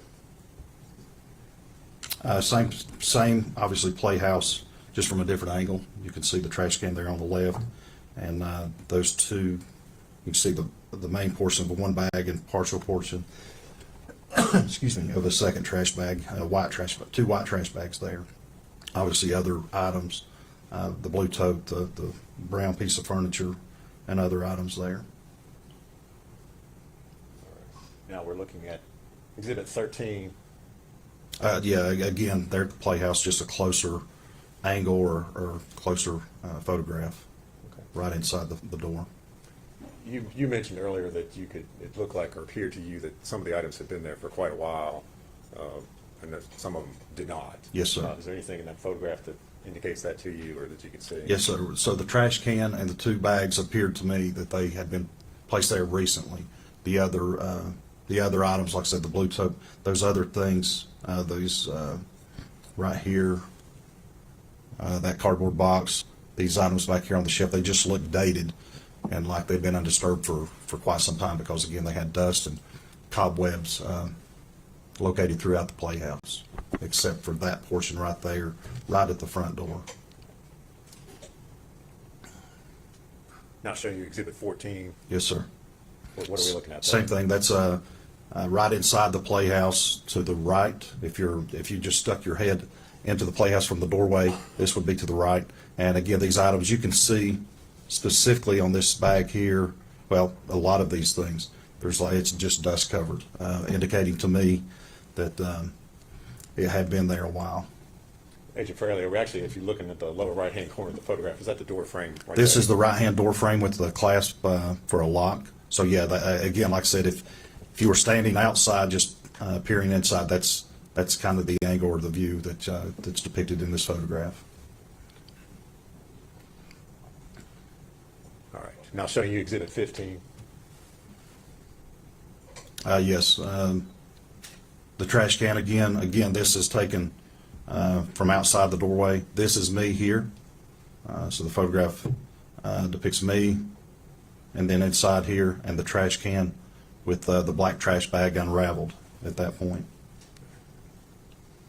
Had the trash bag been pulled up out of the trash can, or was that Just kind of like the top was opened. All right. The trash bag remained in the trash can, but the top was opened. Now showing you Exhibit 16. Again, looking inside, it was a very small playhouse. I don't recall the dimensions, but maybe 10 by 10, 12 by 12, small floor plan with that, and then those were steps leading up to like a little loft inside that playhouse. Again, This is Exhibit 17. Yes, Sorry, sir. Go ahead. Again, just another photograph of the trash can and the two bags. There's a keyboard there, piece of furniture. Again, the blue tote. Just multiple pictures of kind of like the same thing, same angle, same point of view. Just multiple pictures of that. Again, the trash can again. This is Exhibit 18. for Yes, the sir. record. Sorry. Again, the trash can with the black trash bag inside the trash can. Blue tote, other items there inside the playhouse. Agent Fairley, there appears to be something on the inside of the white trash can. Were you able to? Right there. Right there. Okay. What is that we're seeing or looking at? I can't see clearly what that is. I don't know if there's another piece Okay. of trash bag. Okay. And Exhibit 19. Again, after this was, that black trash bag portion had been pulled away, this was the next layer down inside the trash can, which contained Evelyn Boswell's body, clothed in a pink fleece onesie with penguins and a gray and white fleece blanket. All right. The portion of the body that you see there is her leg. Okay. Did you in any way disturb or move or do anything with the contents of the trash can? No, the glove in the top portion of that is my hand. Pulling that back to confirm and take a photograph. That was the only thing we disturbed, Okay. if you will. All right. To take the photograph, and then at that point we stopped and then made the appropriate phone calls to the medical examiner, forensic pathologist, our chain of command, and the DA's office. Okay. All right. Thank you. So what happened after you made those phone calls as far as the investigation was concerned? So after that, like I said, all these people arrive, and our concern is to process the evidence. We did so at the direction of the forensic pathologist. And so what decision was made was on that front porch of that playhouse, which was just right outside the doorway, was to place a body bag there on the front porch. Open, they unzip and they open. So we placed a body bag there, and I brought the trash can out, and we started removing the contents of the trash can onto the body bag that was opened. All right. And did you participate in that process with folks from the medical examiner's office? Yes, sir. It was Laura Parsons, who works with the forensic pathology, and Dr. Matrina Schmidt, who is the forensic pathologist there. And so you actually helped them and assisted them in removing the body from the trash can? Yes, sir. Like I said, the body bag was there, and I removed the contents and the body of Evelyn Boswell onto the body bag where we could start processing what was inside the trash can, which additional evidence was in addition to the body of Evelyn. And was this whole entire process photographed? Yes, sir, it was.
Agent Fairley, I'm going to hand you some photographs and ask you if you can identify what's shown in those.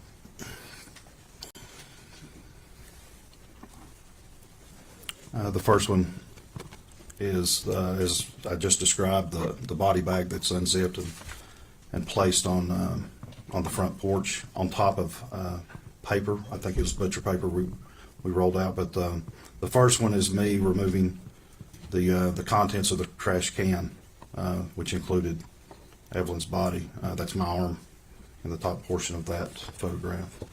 The second one continues that bag and the contents, Evelyn's body, being removed onto the body bag. The third one, the bag is out of the trash can at that point and placed onto the body bag. The same contents, different angle, but it now has a evidence marker number 4 beside that, the trash bag and contents. Your Honor, if I need to slow down, the next picture is the trash bag with me pulling back the trash bag, showing what's inside. That depicts a gray and white fleece blanket, and you can see where my hand is. It's a gloved hand. There's some aluminum foil there, evidence marker number 4. Again, a wide angle of the same thing. Once the trash bag has been removed, it's my hand there in the picture. It shows the body of Evelyn Boswell that's underneath these layers of items. That includes aluminum foil and the gray and white fleece blanket. You can also see some portion of the clothing. Evelyn was wearing the pink onesie fleece with the penguins. The next photograph is an opening of the trash bag that Evelyn was inside of, that shows different items in the bottom of that trash bag, eggshells, fluids of human decomposition, and other items. That's my hand in the top, my foot in the top portion of that photograph. The next photograph is again the same trash bag with the contents that I just described, with the body of Evelyn to the right of that. That's going to be her head and upper portion of her body that's wrapped in this aluminum foil. The next photograph is just the body, again in the same state, with the aluminum foil, the blanket, the onesie. However, in this one with some body fluids that have come out onto the body bag, but there are also some pupa, that is insects, basically in between a larvae stage and an adult stage that were inside the bag as well. That's common with human decomposition. Next picture, same description, same things with that evidence marker number 4. Next picture, different angle, same description, the body of Evelyn, the aluminum foil, the purple onesie with penguins clothing, evidence marker with the insects there. The next picture, we start removing the layers at the direction of the forensic pathologist, the doctor. And this next picture is us removing the aluminum foil that was wrapped tightly around the head of Evelyn. And this is shows my hands and Laura Parsons' hands, who works there at the forensic pathologist office. Next picture, same thing. We're continuing to remove the aluminum foil from her head. So with this is the first picture that shows the head of Evelyn and her upper torso, and her head is in a backward position, situated abnormally, where the body had been shoved, that we believe down into the bottom of the trash can. Next picture is same picture, body of Evelyn with the aluminum foil removed, showing advanced decomposition, some body fluids there lying on the body bag. The next picture is a same picture, the body of Evelyn wrapped in this this fleece blanket with the purple onesie, just a different angle on the body bag. Next picture, same thing, a different angle. And then the next picture is where, again, is describing how we're processing this, is removing it a layer at a time. So this is a picture depicting the first part of removing the fleece blanket from Evelyn's body. And then the next picture, it's a black and white photograph with the fleece blanket removed and just showing the body of Evelyn. Advanced decomposition, again, the pupa there, which was numerous of the insect activity. And then a color photograph, the last photograph, same picture of Evelyn's body and the pink fleece onesie there on the body bag with human bodily fluids around her head area. Agent Fraley, the photos that you just described, are they a true and accurate depiction of the process that you all went through Yes, sir. that night in removing Evelyn's body from the trash can? Yes, sir, in the different stages of removing layers. Judge, we would move to make those full exhibits this time. No objection. Maybe turn them into- This first one, 20. First one's 20, I don't know what it is.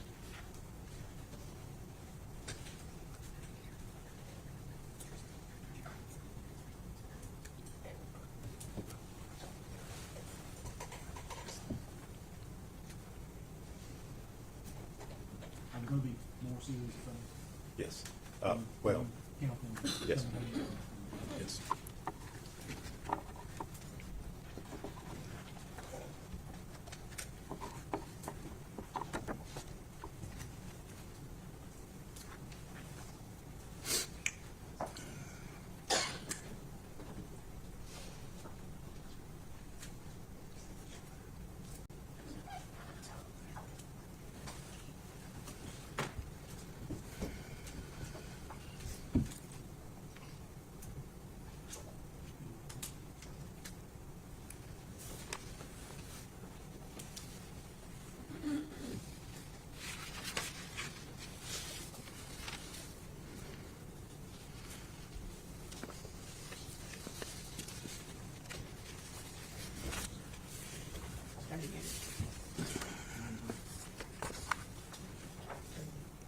38.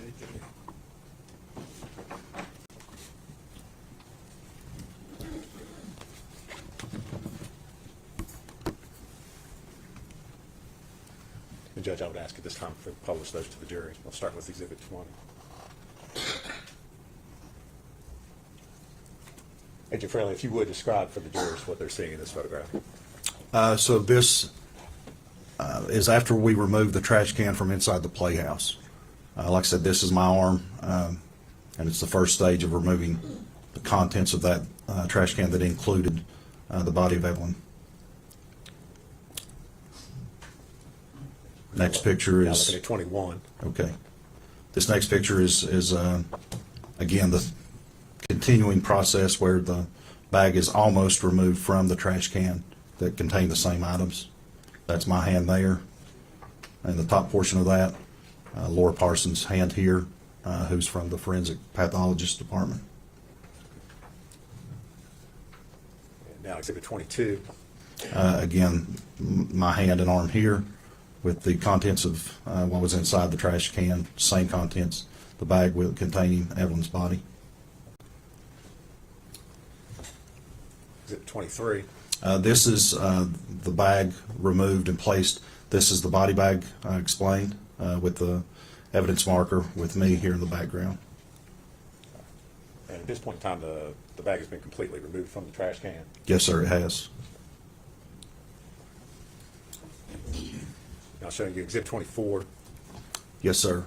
That's my hand there, starting to remove or peel back that trash can or trash bag, and the first portion of removing that layer that shows again the fleece, the gray and white fleece blanket, and then over here you start to see the aluminum foil that had covered Evelyn's head. All right. So just so that the jury is orientated as far as the photograph is concerned, Evelyn's head, as you all found it, is in the left. As we're looking at the photograph on the left side. As we're looking at this photograph, her head would be right underneath where my hand is, covered in this aluminum foil. It's still inside the bag at this point. Now looking at Exhibit 25. This is just the first photograph of Evelyn's body outside the trash bag. The trash bag has now been fully separated from Evelyn's body. Again, the evidence marker number 4. This is my hand here removing and holding the bag. This would be her head on this side of the photograph with her feet on this side of the photograph. Again, as I've described earlier, the head was wrapped in this aluminum foil. All right. And just so we're clear for the record, when you're describing the head, that's as we're looking at the photograph, that's on the left side. Yes, sir, on the left. If you can see that pointer, that's where that's at, but facing that that photograph, head's on the left-hand side, the feet on the right-hand side.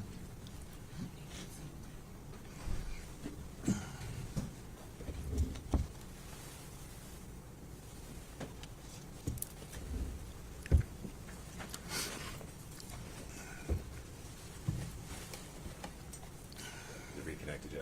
It has, but it's just got your blue screen. It's not doing anything.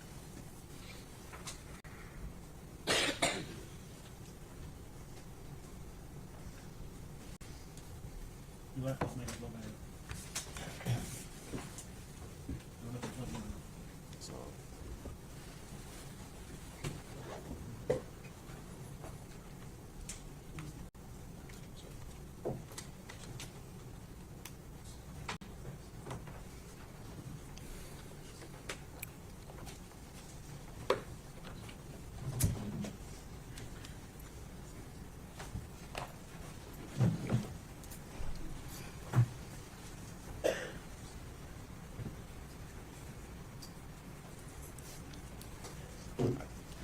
I'll just use the armor, Judge. Well, I mean, it's, I've got the blue screen, but I don't know if it's, to me, it's not showing.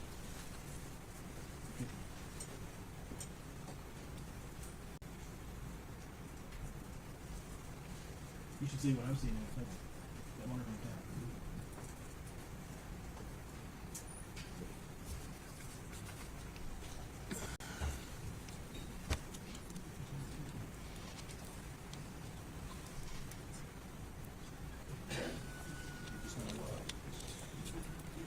It's just,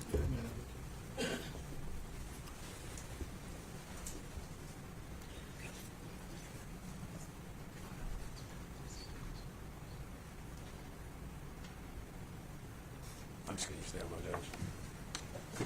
See, yeah, push it all the way, push it all the way.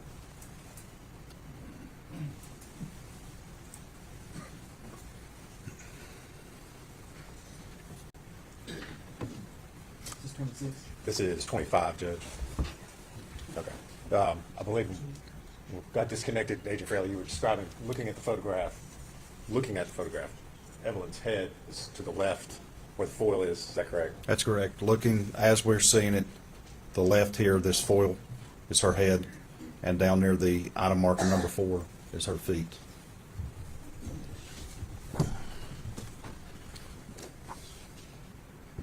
you back it up, I'm very comfortable with that.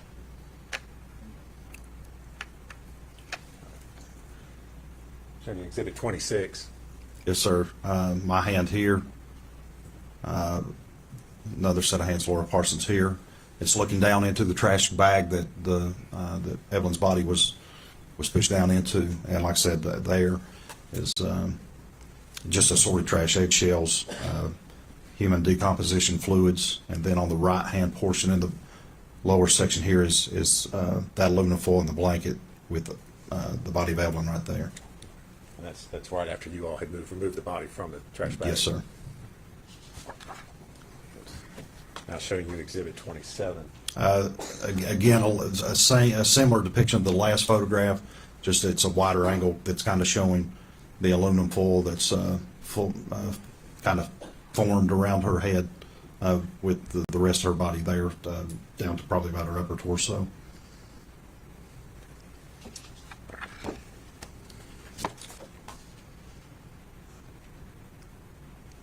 Again, here talked about the aluminum foil head again, the rest of the body. Right here's what I'm describing as the insect activity of mid stages of pupa. That is basically in between the larvae section and the adult section of the insect typical as flies. Now looking at Exhibit 29. Again, just a different angle of Evelyn's body that's underneath these layers of aluminum foil, fleece blanket, down to her clothing, the purple fleece onesie with the penguins. And At this point in time, you all have not removed any of the items from the body, is that correct? no, sir. No. Again, what we tried to do at the direction of the medical examiner and the forensic pathologist was remove these in layers. As you see, that's each picture's best we could do is a layer, taking it through the trash can to the trash bag to the aluminum foil to the fleece blanket down to the purple onesie. Now looking at Exhibit 30. Again, this is kind of just stepping overhead, looking down. Same photograph, Evelyn's body with the foil and the fleece blanket and the evidence marker number 4.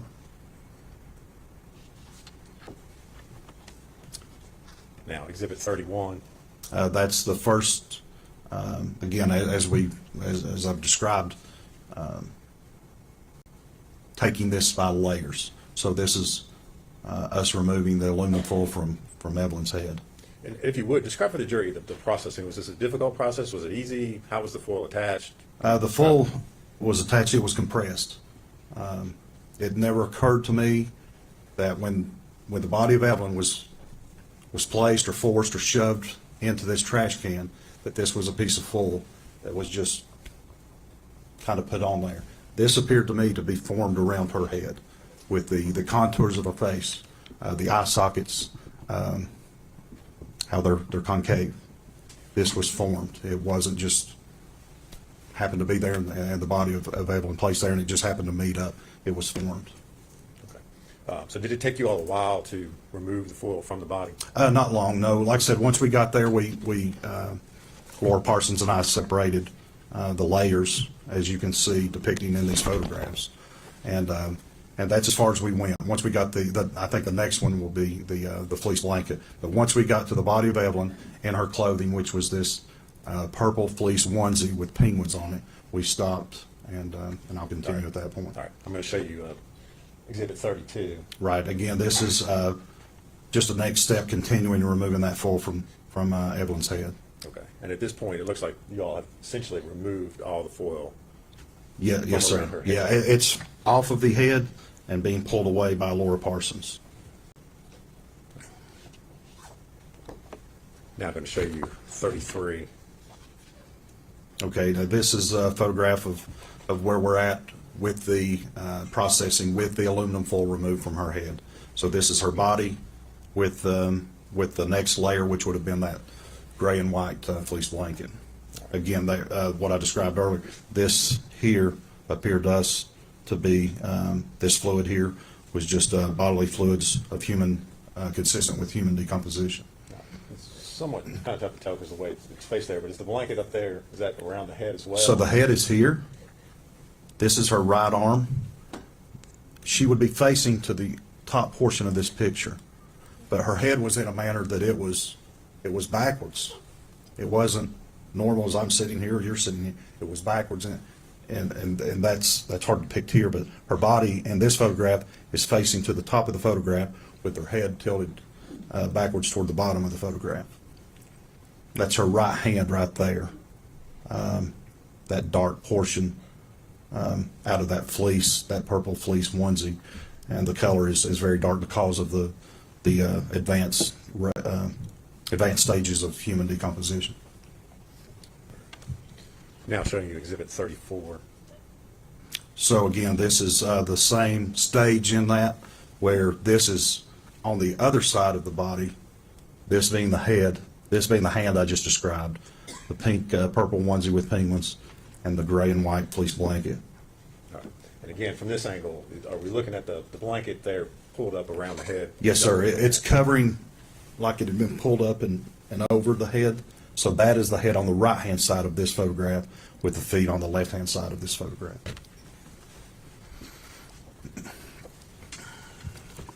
Now showing you Exhibit 35. This is, again, same Evelyn's head on the left this time. Her body facing to the top of this photograph and starting to remove the gray and white fleece blanket from her body. This is her leg down here. That's like the foot in a onesie that has those treads so they have traction when they walk. So that's going to be her right foot and right leg on that. And now showing you Exhibit 36. Again, that's the next picture of the removal from the of the fleece blanket, the gray and white fleece blanket with her body there. And you see, again, it's going to be her right arm there and her right hand right there.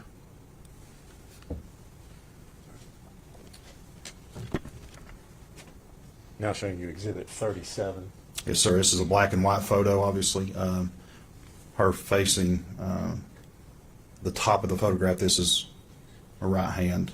Again, even though it's black and white, it's the consistent with the pictures you saw on the purple fleece onesie with the penguins. And this is her head to the right side of this picture. As we're looking at that onesie, had it been disturbed, or does that show the onesie as you all? That's as we finally removed the fleece blanket. That's the next layer as we found it. Okay, so the onesie was open. Yes. And, sorry, hold on a second. Now I'm going to show you Exhibit number 38. Again, this is the body of Evelyn. That's her head. There's her legs and feet. There's her right hand there on that body bag. Okay.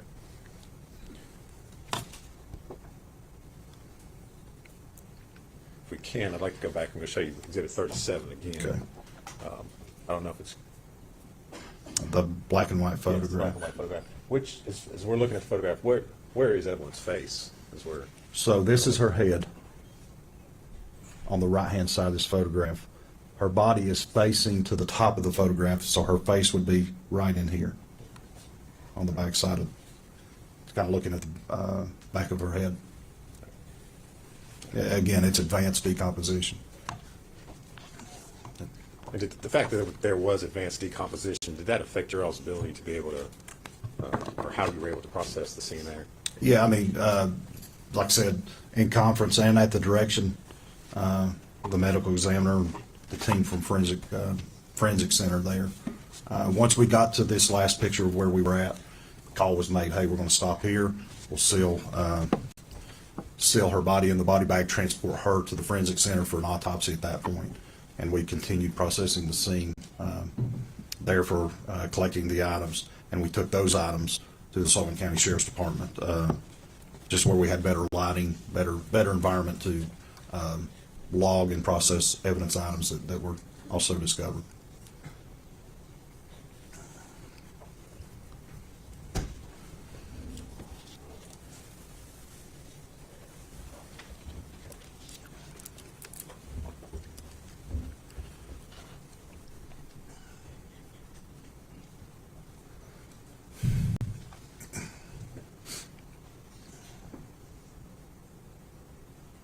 You're gonna go from one set of photos to another set of photos? Yes.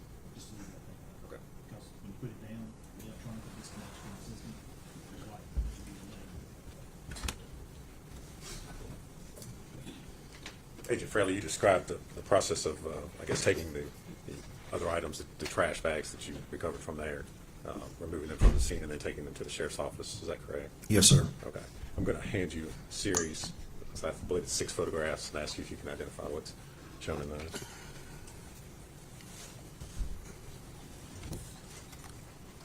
This first photograph is a picture looking over the top of the trash can, looking down in it.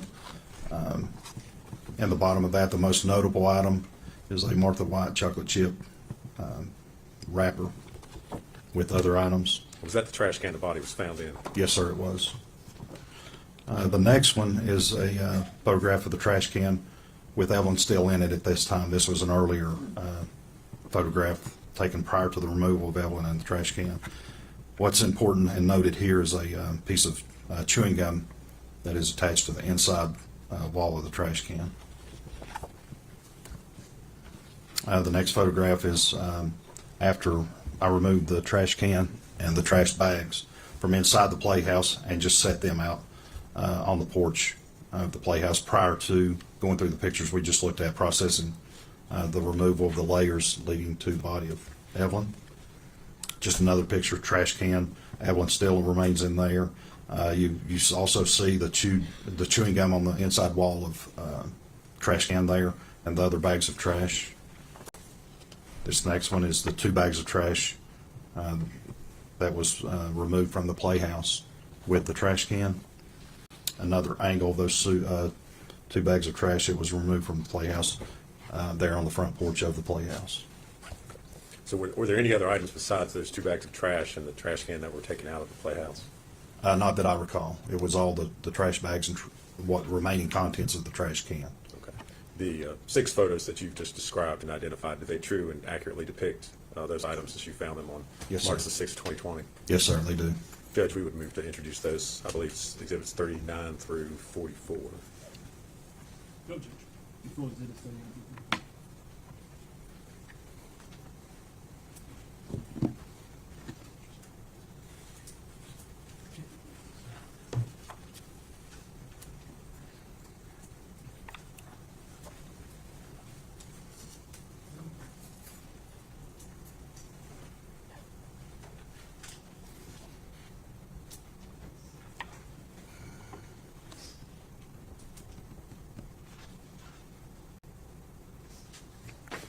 Not asked to publish those to the jury at this time, Judge.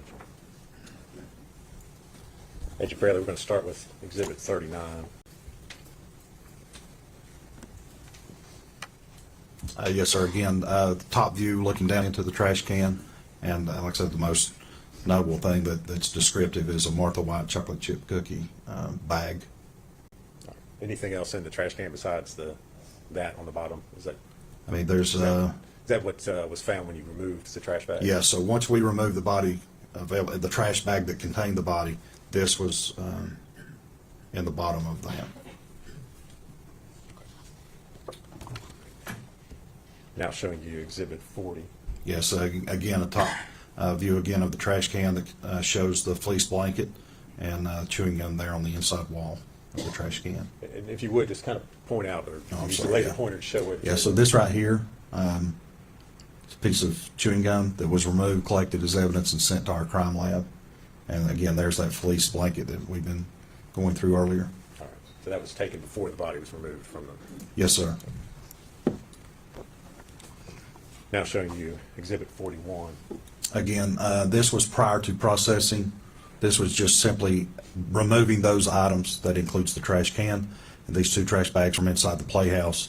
That's prior to laying out the body bag and removing the trash bag with Evelyn's body onto this front porch. But this is where all of that was processed in the field prior to transporting Evelyn to the Forensic Center for autopsy, and prior to collecting, processing, bagging, and packaging the other items, to go to our TBI lab for analysis.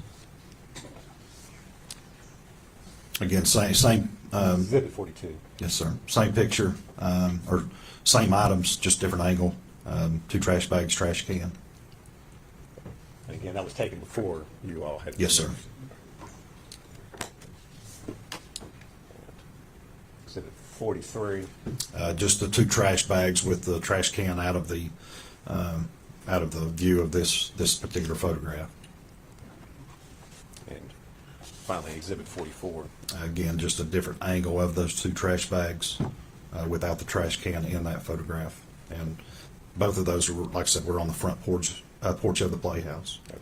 And those 2 trash bags, you all, when I say you all, I mean law enforcement took them and inventoried what was in there. Yes, sir. Later on, is that correct? Yes, and any evidence that was collected that we believe to be probative was sent to our lab for examination.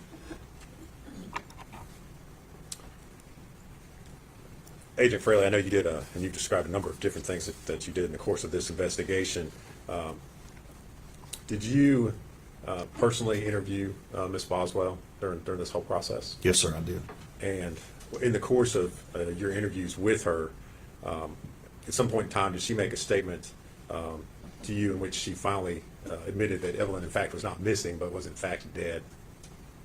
Yes, sir. On February 25th, at the Sullivan County Sheriff's Department, Sullivan County Sheriff's Detective Jonathan Licklauder and I interviewed Megan. Okay. And at that time, she told you all that, in fact, Megan was deceased. Is that Yes, right? she Okay. that among other things as well. Okay. Yes, sir.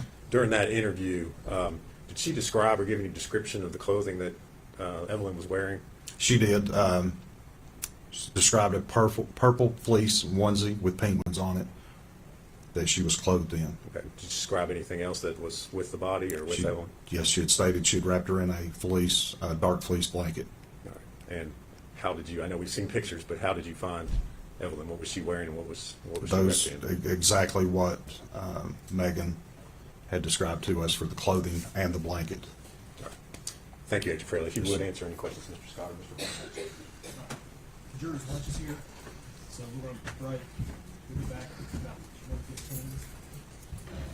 So, ladies and gentlemen, I'm going to have you go with the court officer. Let's stand, please.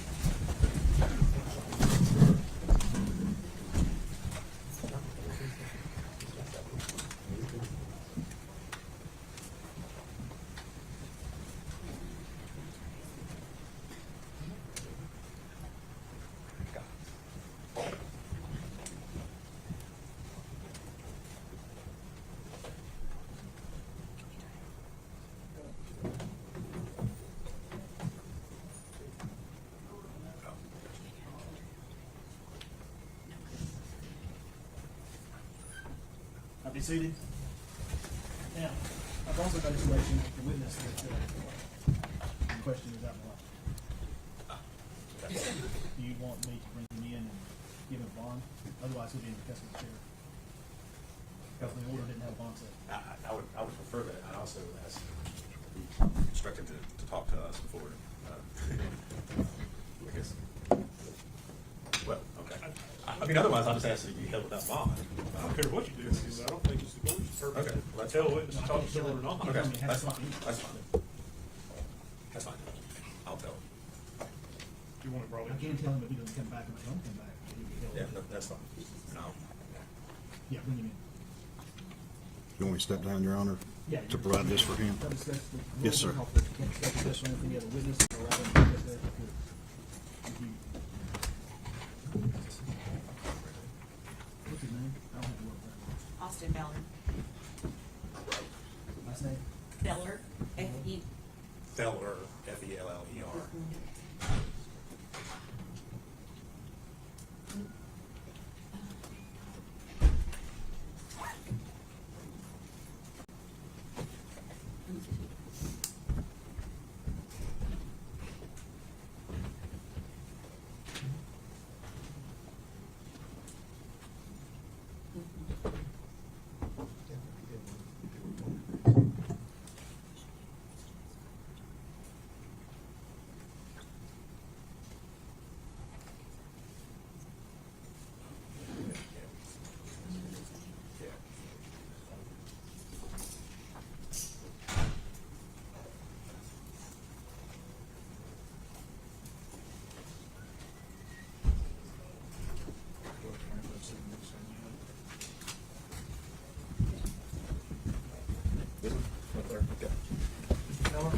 Yes, sir.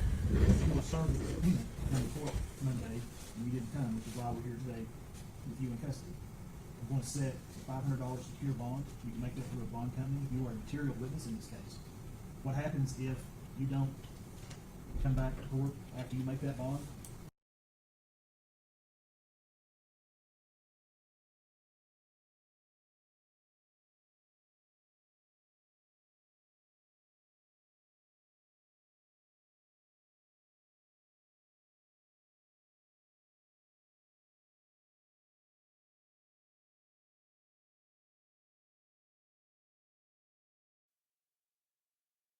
And you are now instructed by this court that you will appear at this court no later than 9 a.m.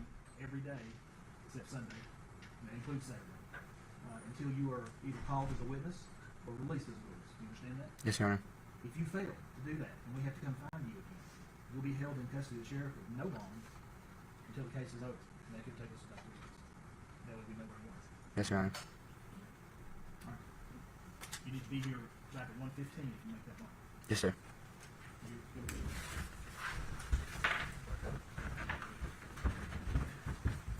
General, if you don't mind, now, what over there.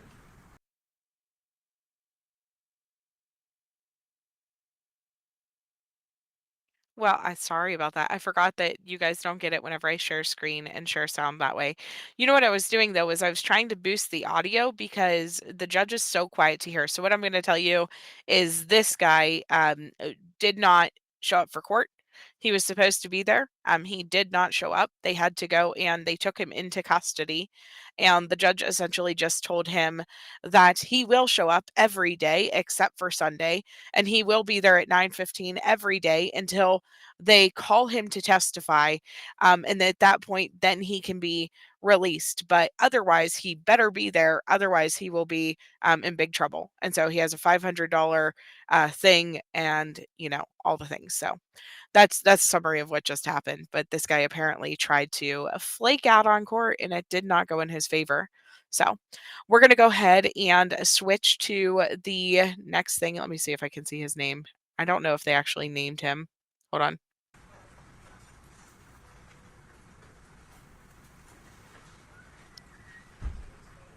I'll tell you 1 second, Emily.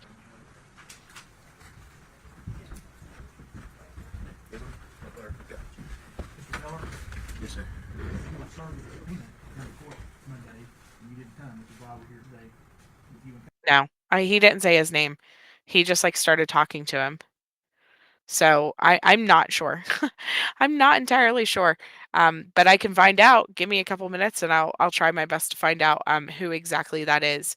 But hi, Jet's mom. So good to see you. So we are going to go back into it though. They went to lunch until 1:15. We get to skip lunch and we are going to go straight back into court and go from there. Let me change this to sharing the right way so that you guys can get your things.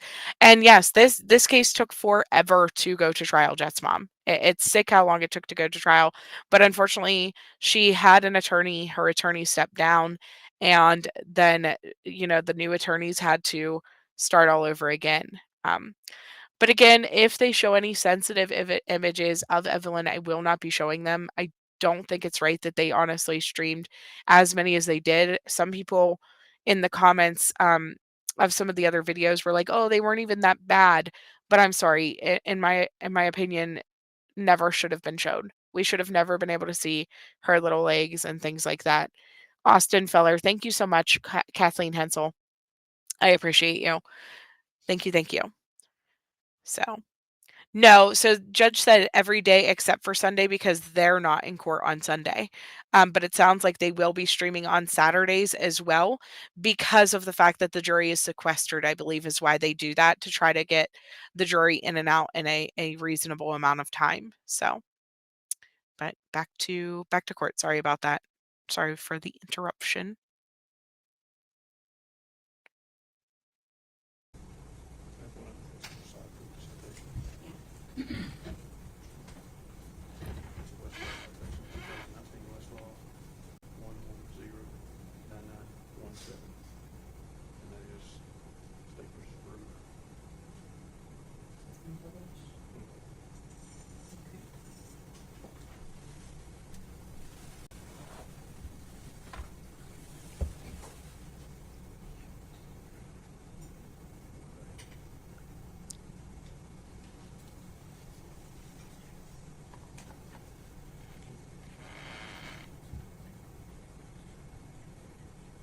So, under a 106 evaluation,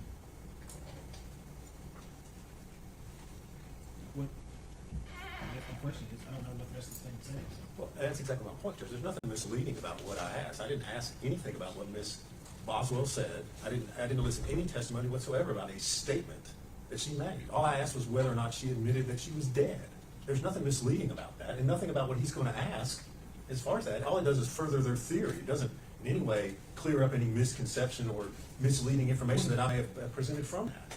According to this Torres case, in 2002, in the defendant's murder trial, the court erred in denying the admission of the videotape of defendant's statements. However, the error was harmless because the evidence of the defendant's guilt was overwhelming, and nothing on the videotape remotely implied that the defendant was innocent of the crime. So, not knowing, I don't know what's on this case. I haven't seen it. But today, hearing about it, so that's what I'm asking. Judge?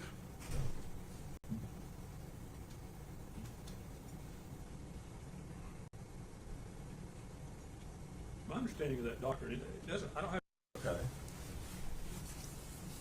I'm actually gonna switch.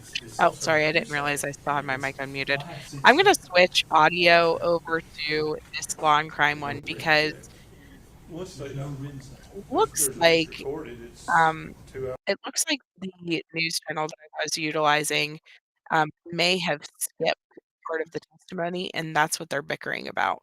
So we're gonna go over to this law and crime one and see what exactly the news one missed, if that makes sense. So they kind of pick up in the middle of an argument here about something. We'll see. 2 hours long, thereabouts. But once they ask, I think I'm entitled to ask about the entirety of the statement. I think that's the law. It's because the court's well aware the doctrine is complete, the case law is complete with it. Judge, it's hearsay. I mean, just it's flat out hearsay for him to put that in. It's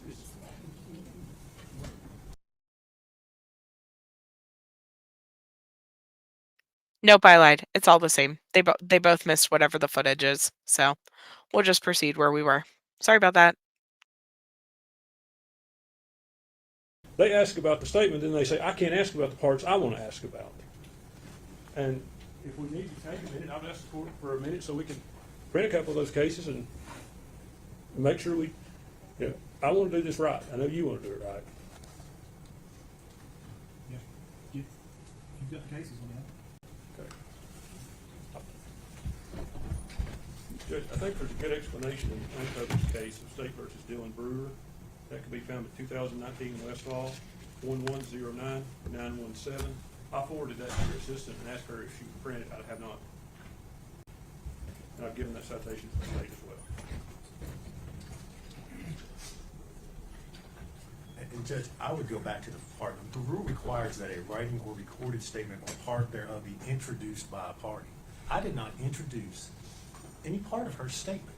I asked Detective Fraley if she ultimately admitted that her child was dead. I didn't ask what she said. I didn't ask how She did, if she did, if she admitted she did it, if she said she didn't do it. What you asked was if she made that statement to you, in which she get, I mean, I have her back, if that's what you want me to do, I mean. And I would further point the court that the footnotes to the rule of completeness 106 clearly taught, Mr. Scott said it didn't, but it clearly says, rule providing that when a writing or written recorded statement or a part thereof is introduced by a party, an adverse party may require the introduction at that time of any other part or any other writing which ought in fairness to be considered contemporaneously with it, provides an adverse party a mechanism for putting portions of the writing into context if the portions would otherwise be misleading. There's nothing misleading about what I asked Agent Friendly. He's not trying to clarify anything.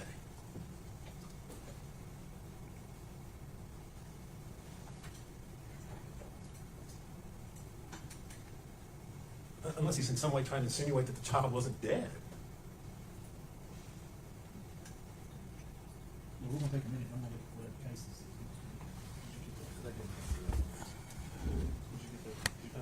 Yes, Judge, they're having a hard time going through it. We can have a minute, I'll collect and send them back. I just may need time to do it. Who are you talking about? Back to your staff. Okay. Your Honor, may I step out for a few minutes? Yeah, we'll take, we're still on.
Mr. Scott, you handed me four, I three, four cases.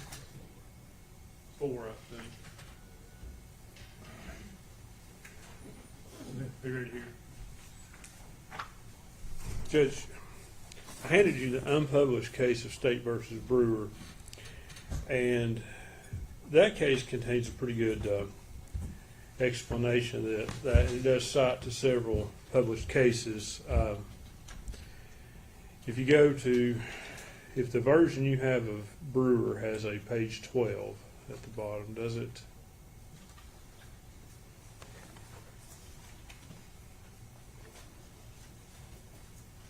Yep.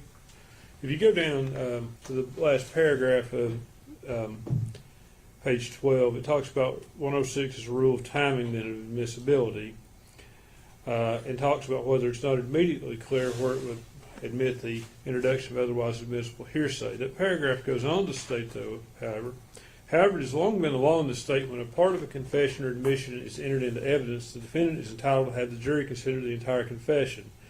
That cites Curry versus State, 397 Southwest 2nd, 179 at 181. That's Tennessee Supreme Court, 1965. And Samblin v. State, 387 Southwest 2nd, 817 at page 820, and that's again Tennessee Supreme Court, 1965. And they go on in this case. They talk about when when a confession is admissible, the whole of what the accused said upon the subject at the time of making the confession is admissible and should be taken together. If the prosecution failed to prove the whole statement, the accused is entitled to put into evidence all that was said to him or by him at the time which bears upon the subject of controversy, including exculpatory or self-serving declarations connected herewith. It is for the jury to say what weight shall be given to several parts of that statement. For they may well believe the part that which charges the prisoner and reject that which tends to exculpate him. And that's a direct quote from State versus Robinson, 622 Southwest 2nd, 62 at page 71, Tennessee Supreme Court, 1980. And in this case, in Brewer, the Court of Criminal Appeals goes on. This case is kind of almost on all fours the way I see it. The Rule 106 here in Brewer, the state examined on direct examination a witness about a statement. It did not put in a play that did put the physical statement in, nor did the officer read the statement verbatim. But they said the rule of fairness should allow you to place the whole statement in. And I think, Mr. Fraley was asked in this case, he was asked about taking a statement. I think he was asked a couple of times about taking a statement. And he was asked about her admitting that the child was dead. Well, certainly in a missing persons case, when you admit to the police that it's been shown and alleged that you're lying to, and Mr. Fraley, although the court granted an objection, said earlier that she was telling lies. And then when she fesses up and says the baby is dead, certainly the court should take that as a confession. And I think he was asked about the baby being dead, and the response was that the baby was dead among other things. So that leaves that out there for the jury to be wondering what the other things are. That's my recollection. That's Mr. Horn's notes. Now, that's essentially my argument. I'll rely on the other cases I gave you, but I think that Brewer case gives the best explanation. Although it's an unpublished case, the cases it cites to certainly are published. And if you have any questions, I'll be glad to answer those. If not, I'll yield to Mr. Harper.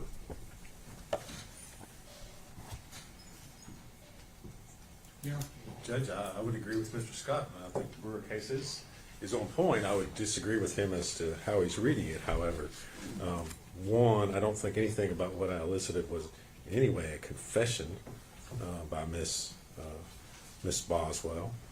And two, I would rewind a little bit from where Mr. Scott quoted on page 12 of the opinion. Because the danger that we're trying to avoid here is misleading the jury by providing only inculpatory parts or parts that somehow make the defendant, put the defendant in a bad light, and not putting forth the parts that are inculpatory or in some way would mislead the jury about the proof. And in the paragraph above where Mr. Scott quoted the rule of completeness that was explained by the Supreme Court, it talks about that the rule must do one of the following, and then it lists 4 things. 1, explain already admitted proof. 2, place admitted proof in context. 3, avoid misleading the trier of fact. Or 4, ensure a fair and impartial understanding of the already admitted proof. Well, what he's trying to elicit doesn't do any of that stuff. See, that's my problem. My problem is I don't know what he's trying to do. Well, I have not been told yet. all right, I guess I'll go ahead. I believe he's trying to elicit that what Ms. Boswell told Agent Fraley was that her... Step out.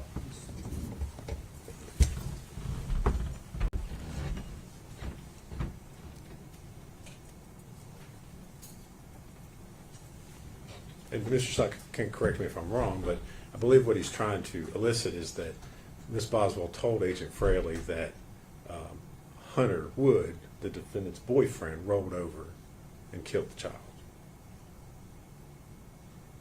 And that was what she told Agent Fraley at that time. I don't know how that corrects in any way his statement that she admitted the child was dead. I mean, if anything, that's the fact she was there is more inculpatory to elicit that than it is correcting any sort of misleading impression that might be out there as a result of what Agent Fraley's already testified to.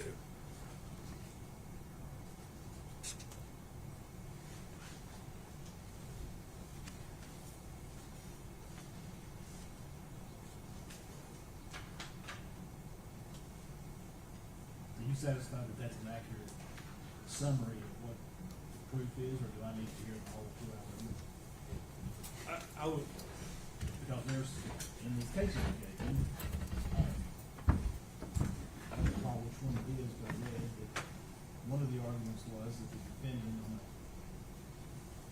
possibly the post-conviction case, there was argument that because the judge relied on the summary of the proof instead of reviewing the entirety of it, that the judge couldn't make that decision. I think, and Mr. Harper can correct me if I'm wrong, I think I'm generally satisfied with what he's saying, but she explained how the baby died, where the baby, or maybe not where the baby went, but I think that Hunter took it in that statement. Am I right about that? Yeah. She gives an explanation, and I guess what I'm trying to say right now is it's fundamentally unfair, and I think it does satisfy at least 1 or 2 of those things that Mr. Harper's talking about in the paragraph above from Brewer. Explains the already admitted proof and puts it in context. Well, right now you have a case where the jury's heard this TBI agent say, yeah, she's lied and she's basically led us on wild goose chases, but she finally admits the baby's dead without putting in the full explanation of what she told them. And I think for the jury to hear that, there's no mention of anyone else in what was put in. She tries to explain to him what happens, and I think it explains it, and it avoids misleading the trier of fact from the standpoint of the jury. You don't know what this proof is. Mr. Harper and me, Mr. Harper, Ms. Maskill, we know it, and I think you said that's where you're struggling. Well, you have. Obviously, it's where I'm struggling because the test that the Tennessee Supreme Court has given to the trial judge is that it is an issue of fundamental fairness, it isn't an issue of one snippet of one statement misleads the jury. That's not the test. That's not the question. The question is it fundamentally unfair if I, as a trial court, don't allow you to put in the entirety of the statement based on the very narrow, and I understand General Harper was being very careful and cautious in what he was asking. So what I think where we're at is that I'm going to have to, is it transcribed? Is it an audio? Is it a video? Print video. It's 2 hours. It's Well, I guess we could fast forward to I that. think I've got a clip of just that portion. Well, here's the other thing. If you want to give me just a clip, obviously it speeds it up today, but then if the jury ultimately convicts, then on post-conviction or during the appeal, the argument's going to be, oh, well, the judge didn't review the entirety of the statement. And therefore, he couldn't have made an appropriate determination. So, here's where we're at. It's my opinion, and believe me, there's nobody in this courtroom who wants to keep this case moving. But it's my opinion that you're going to have to give me the audio or video or whatever it is, and I'm going to have to go back in chambers, and I'm going to have to review it. And then I can come out here and make a decision based on this law. I think that's where we're at. I don't want to send the jury away, but I'm not going to make them sit out here for 2 hours. I think maybe you're gonna have to. I mean, if I'd have known this was gonna come up, No, I know. if they'd have I know. known, we'd have brought this up, but. I'm not mad at anybody. But I do think the court needs to consider when you do this, is this a confession? Because those state Supreme Court cases that are cited in Brewer go back to 1965, and I don't think that. Well, I'm going to tell you what I'm going to do. And the last case that you gave me gives me this freedom. I'm not going to go back to 1965. I'm going to rely on the rules of evidence as they've been enacted in this state now for some time, and the cases that talk about the rules of evidence. 1965 predates our rules of evidence. I understand that. And even our Supreme Court in one of these cases says, look, the defendant in that case made arguments relying on the old cases. And the Supreme Court says, look, we're going to look at this under what the rules of evidence say, and that's where that's my story. Okay. I want you to understand my position is this. I think the defendant under due process protections given to her by both the Tennessee Constitution, the federal Constitution, has a right to fundamental fairness. And I think those cases, that's what they're talking about, is fundamental fairness. So I think I just said that. I'm not sure that there's a difference between if there's the rules of evidence provide for fundamental fairness. I understand what you're saying.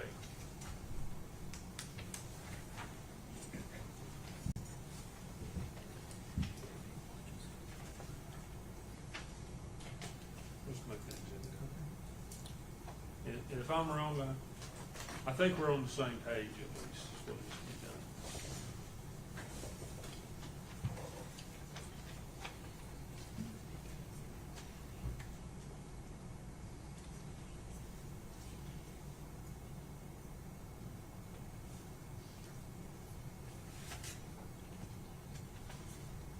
I'll find it. I'll comment about it when I get it. Yes, sir. But where we're at right now is I'm going to have to bring the jury in. I'm going to send them, since this is day one and they've not been to the hotel yet, I'm going to go ahead and just send them to the hotel. So I'm going to have to, is it listen to or watch? It's video. It's video. All right. And we may have the whole issue about whether I can see and hear what's being said. I've had another case where I had Sullivan County videos that I could not hear. These are pretty clear, Judge. There used to be there shouldn't be any problems. So I need to bring the jury. Lieutenant, so you know, I'm gonna go ahead and send them to the hotel. Yes, sir. Let them get settled in. And we like to take them out there. Yes, sir. We'll start back on that. But I need to go ahead and- Your Honor, I think if you, did we not get in that other case, I those still statements with the got this. Bluetooth, I still got this. did it work that way? Okay, I had to come. okay. Wow. So if you're having trouble hearing, I do apologize. I'll audio boost in a second if I'm able to, or if they're still talking. But if you're missing what's happening right now, they're arguing over this case law, and the judge is like, listen, the only way that I can make an informed opinion is if I actually watch what you're talking about, hear it for myself, and then I can make an informed decision. But I'm not going to have you guys sit here while I go back to my chambers and review this footage, which is hours long, apparently. One thing for And so he has now made the decision that that's what he's going to have to do, to make sure that there is no right to appeal because he doesn't properly vet this prior to making his decision. So good job on this judge for looking out for that appeal process and protecting the integrity of this case during trial. But what's happening now is instead of making them all sit here, he's getting ready to send the jury who has not yet been to their hotels to go ahead and go to the hotel and get settled. you may be Um, seated, thank you. and so we might have a very early day today. They just missed All work right, ladies and gentlemen, long after lunch. I hope you enjoyed the lunch first. Second, we've got a legal issue that's come up that I have to do a little bit of research so I can come to the right conclusion. And it's gonna slow us down a little bit. But since this is the first day of sequestration, I'm going to go ahead and have the officers take you to the hotel so you can get settled in. Your luggage should already be there. I think they've already told you all that. Then they'll take you out to dinner tonight to some undisclosed restaurant somewhere in the Tri-Cities. But before you go, I'm required by law to give you certain admonitions. One, you're not to communicate with other jurors or anyone else regarding any subject connected with this trial. You're not to form or express any opinion about the case until it is finally submitted to the jury. You're to report promptly to this court any incident involving an attempt by any person to improperly influence any member of the jury. You're also to report promptly to the court a juror's violation of any of these admonitions. You're not to read, watch, or listen to any news reports concerning this case. You're to decide this case solely on the evidence introduced in this trial. Okay? Now, we'll start back at 9 o'clock in the morning, and I will see you then. One second, please.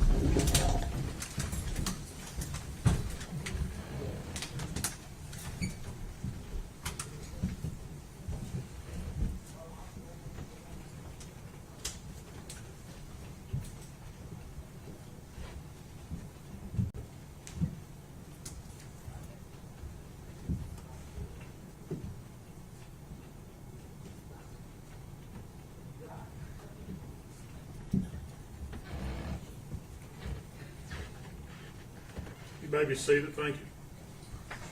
All right. Y'all, we'll be in recess till 8:30 in the morning. I need y'all to get that statement to me and changed. May we approach? Talk about something else.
4.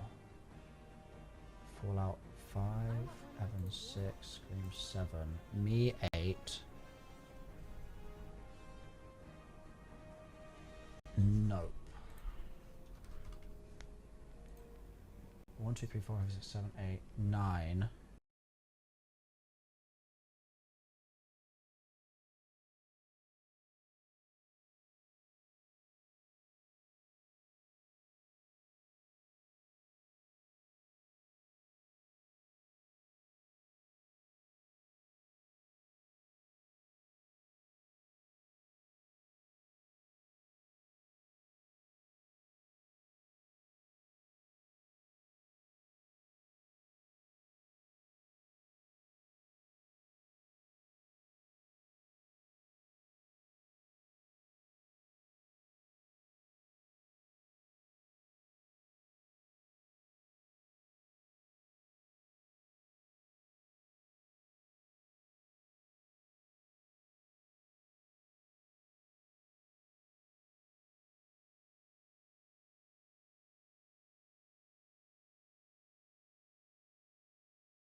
Sorry about that. No, I'm not gonna make you watch video games. I was trying to find the interview, so hold on. I just played this the other day during the give me 1 second here. Whenever we were watching or whenever I was doing the trial prep live stream, I just played the boyfriend's interview, and I was trying to find the link for that again, um, and could not find it, and so it was taking me a little bit longer, but I also thought that I was on screen talking to you guys, and I wasn't. So, give me 1 second here. So this is her boyfriend at the time.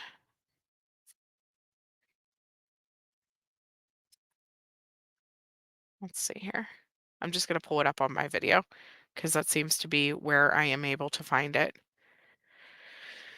So the debate about this is because whenever she was first arrested, she told police that her boyfriend had rolled over onto Evelyn and killed her, and she panicked because she was afraid that she was going to get trouble, and so she hid her remains.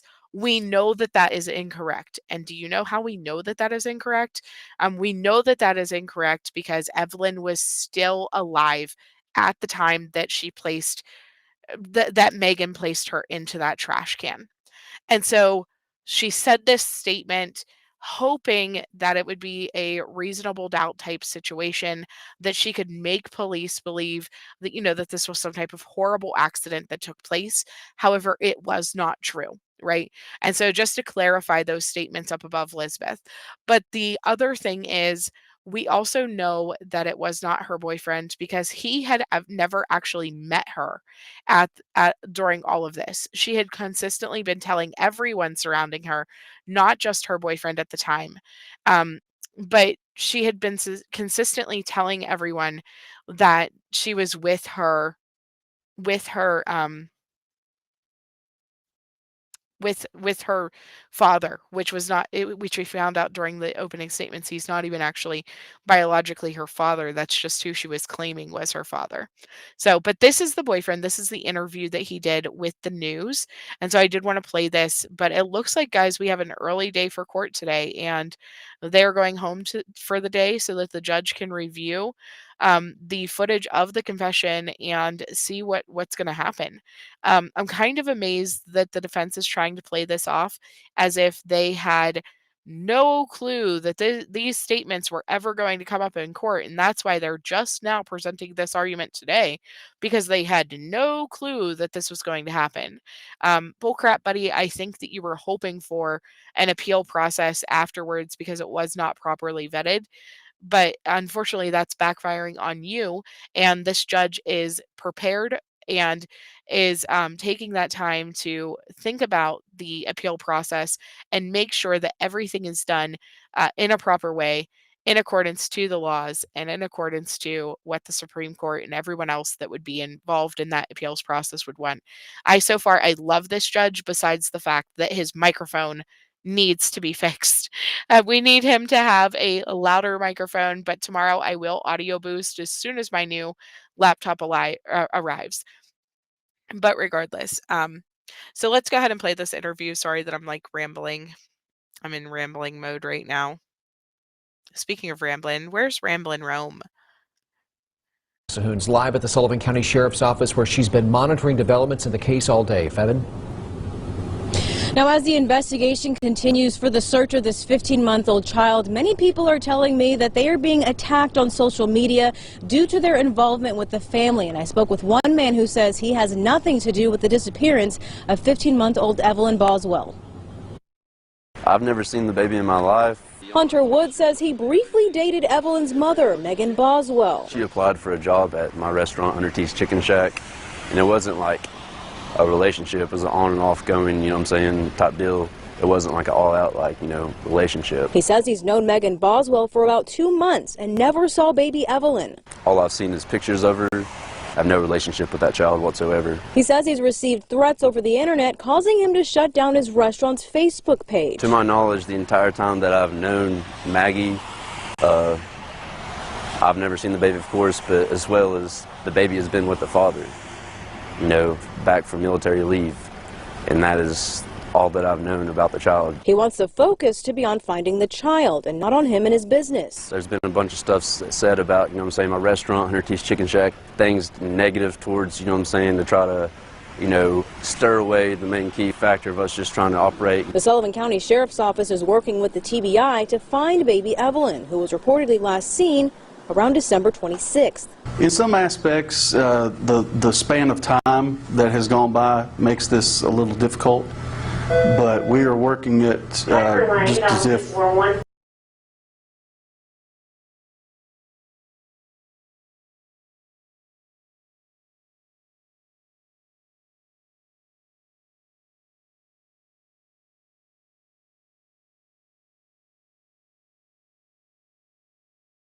So, I mean, really, there's no way that she can spin this. I mean, he didn't even know her. This guy did actually go on to get in trouble. I seen that while I was um, searching real quick for interviews with the boyfriend, and let me show you guys this.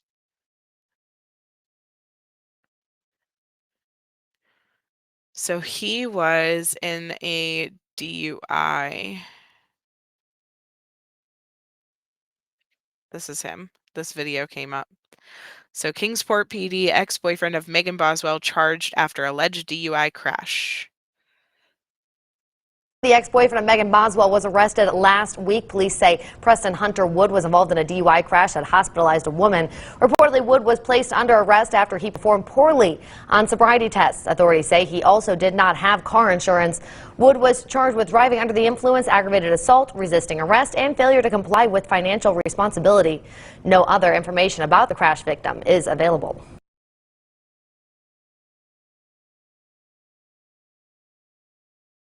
So he also got that going for him. So, yeah. Has the judge seen all these news stories? I think that most of the world has seen all of the news stories. I honestly I don't know though. I don't know.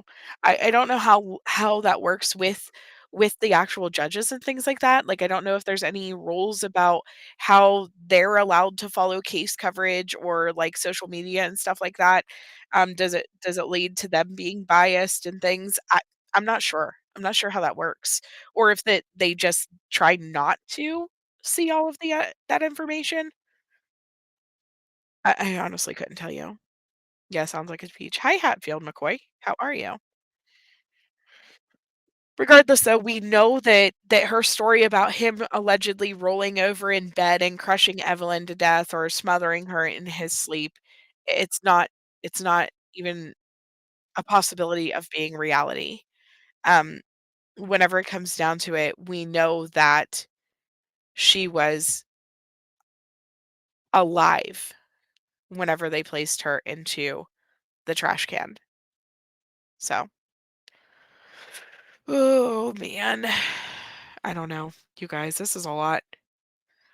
So we are going to continue to follow court from behind. I'm really glad that we did that today because as you guys seen, watching this live, we would have been sitting for an hour and a half waiting for them to even come back from lunch.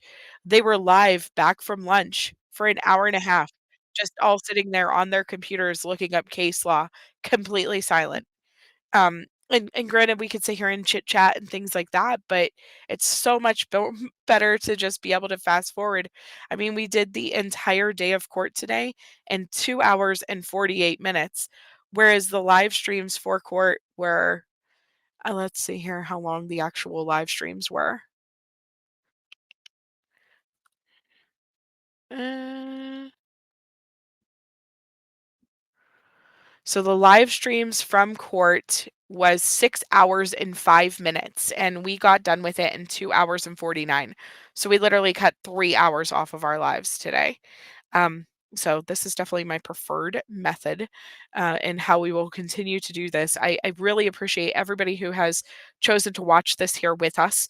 And please take a second, if you have not already, to hit the like button, follow me on Twitch, follow me on Rumble, follow me on Facebook, wherever it is that you are watching this. Also subscribe on YouTube and do all of the YouTube type things that we do. And I appreciate every single one of you guys who will be sitting here and watching today. Hatfield McCoy, we watched the opening statements and then we watched extremely uh, heartbreaking and gruesome testimony from the detective who located Evelyn's remains, and just horrible, honestly, infuriating testimony. And so very big first witness that they put out there with, I would say, bombshell type evidence, especially going from the defense's opening statement where, of course she's tearful and she's trying to look like this poor little 24-year-old now, but poor little teenage mom who, you know, had this happen and had her child be taken away from her and try to pretend that it's accidental and all those things.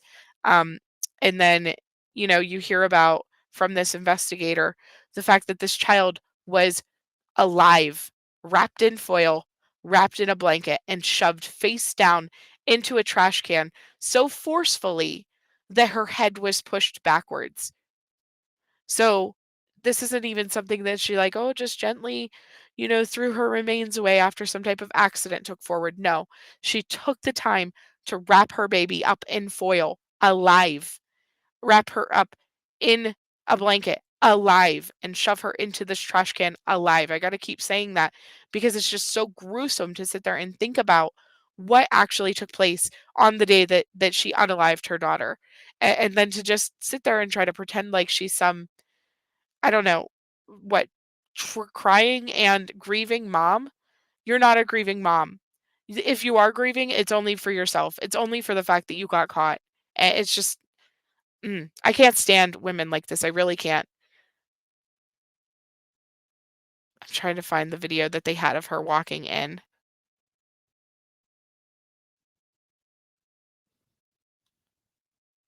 Sound is good. Sound is good. Bushes, it's you. Yeah, it does. I was sitting here crying. I literally was sitting here crying. So, all right, guys, I'm going to go ahead and shut down, and we'll take an early day today, and I will see you kids tomorrow. I hope that everybody has a great rest of your evening. Um, we will see what is going to happen.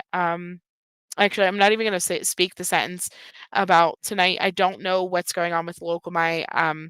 I know that she has been extremely busy, like, she's basically working full time now. Her dog's having some health issues, she's got a lot of family things going on, and nothing necessarily that's completely bad other than her dog's health issues, but she's just extremely busy with real life right now, and so if she is available, then we will be live tonight with Lokomai.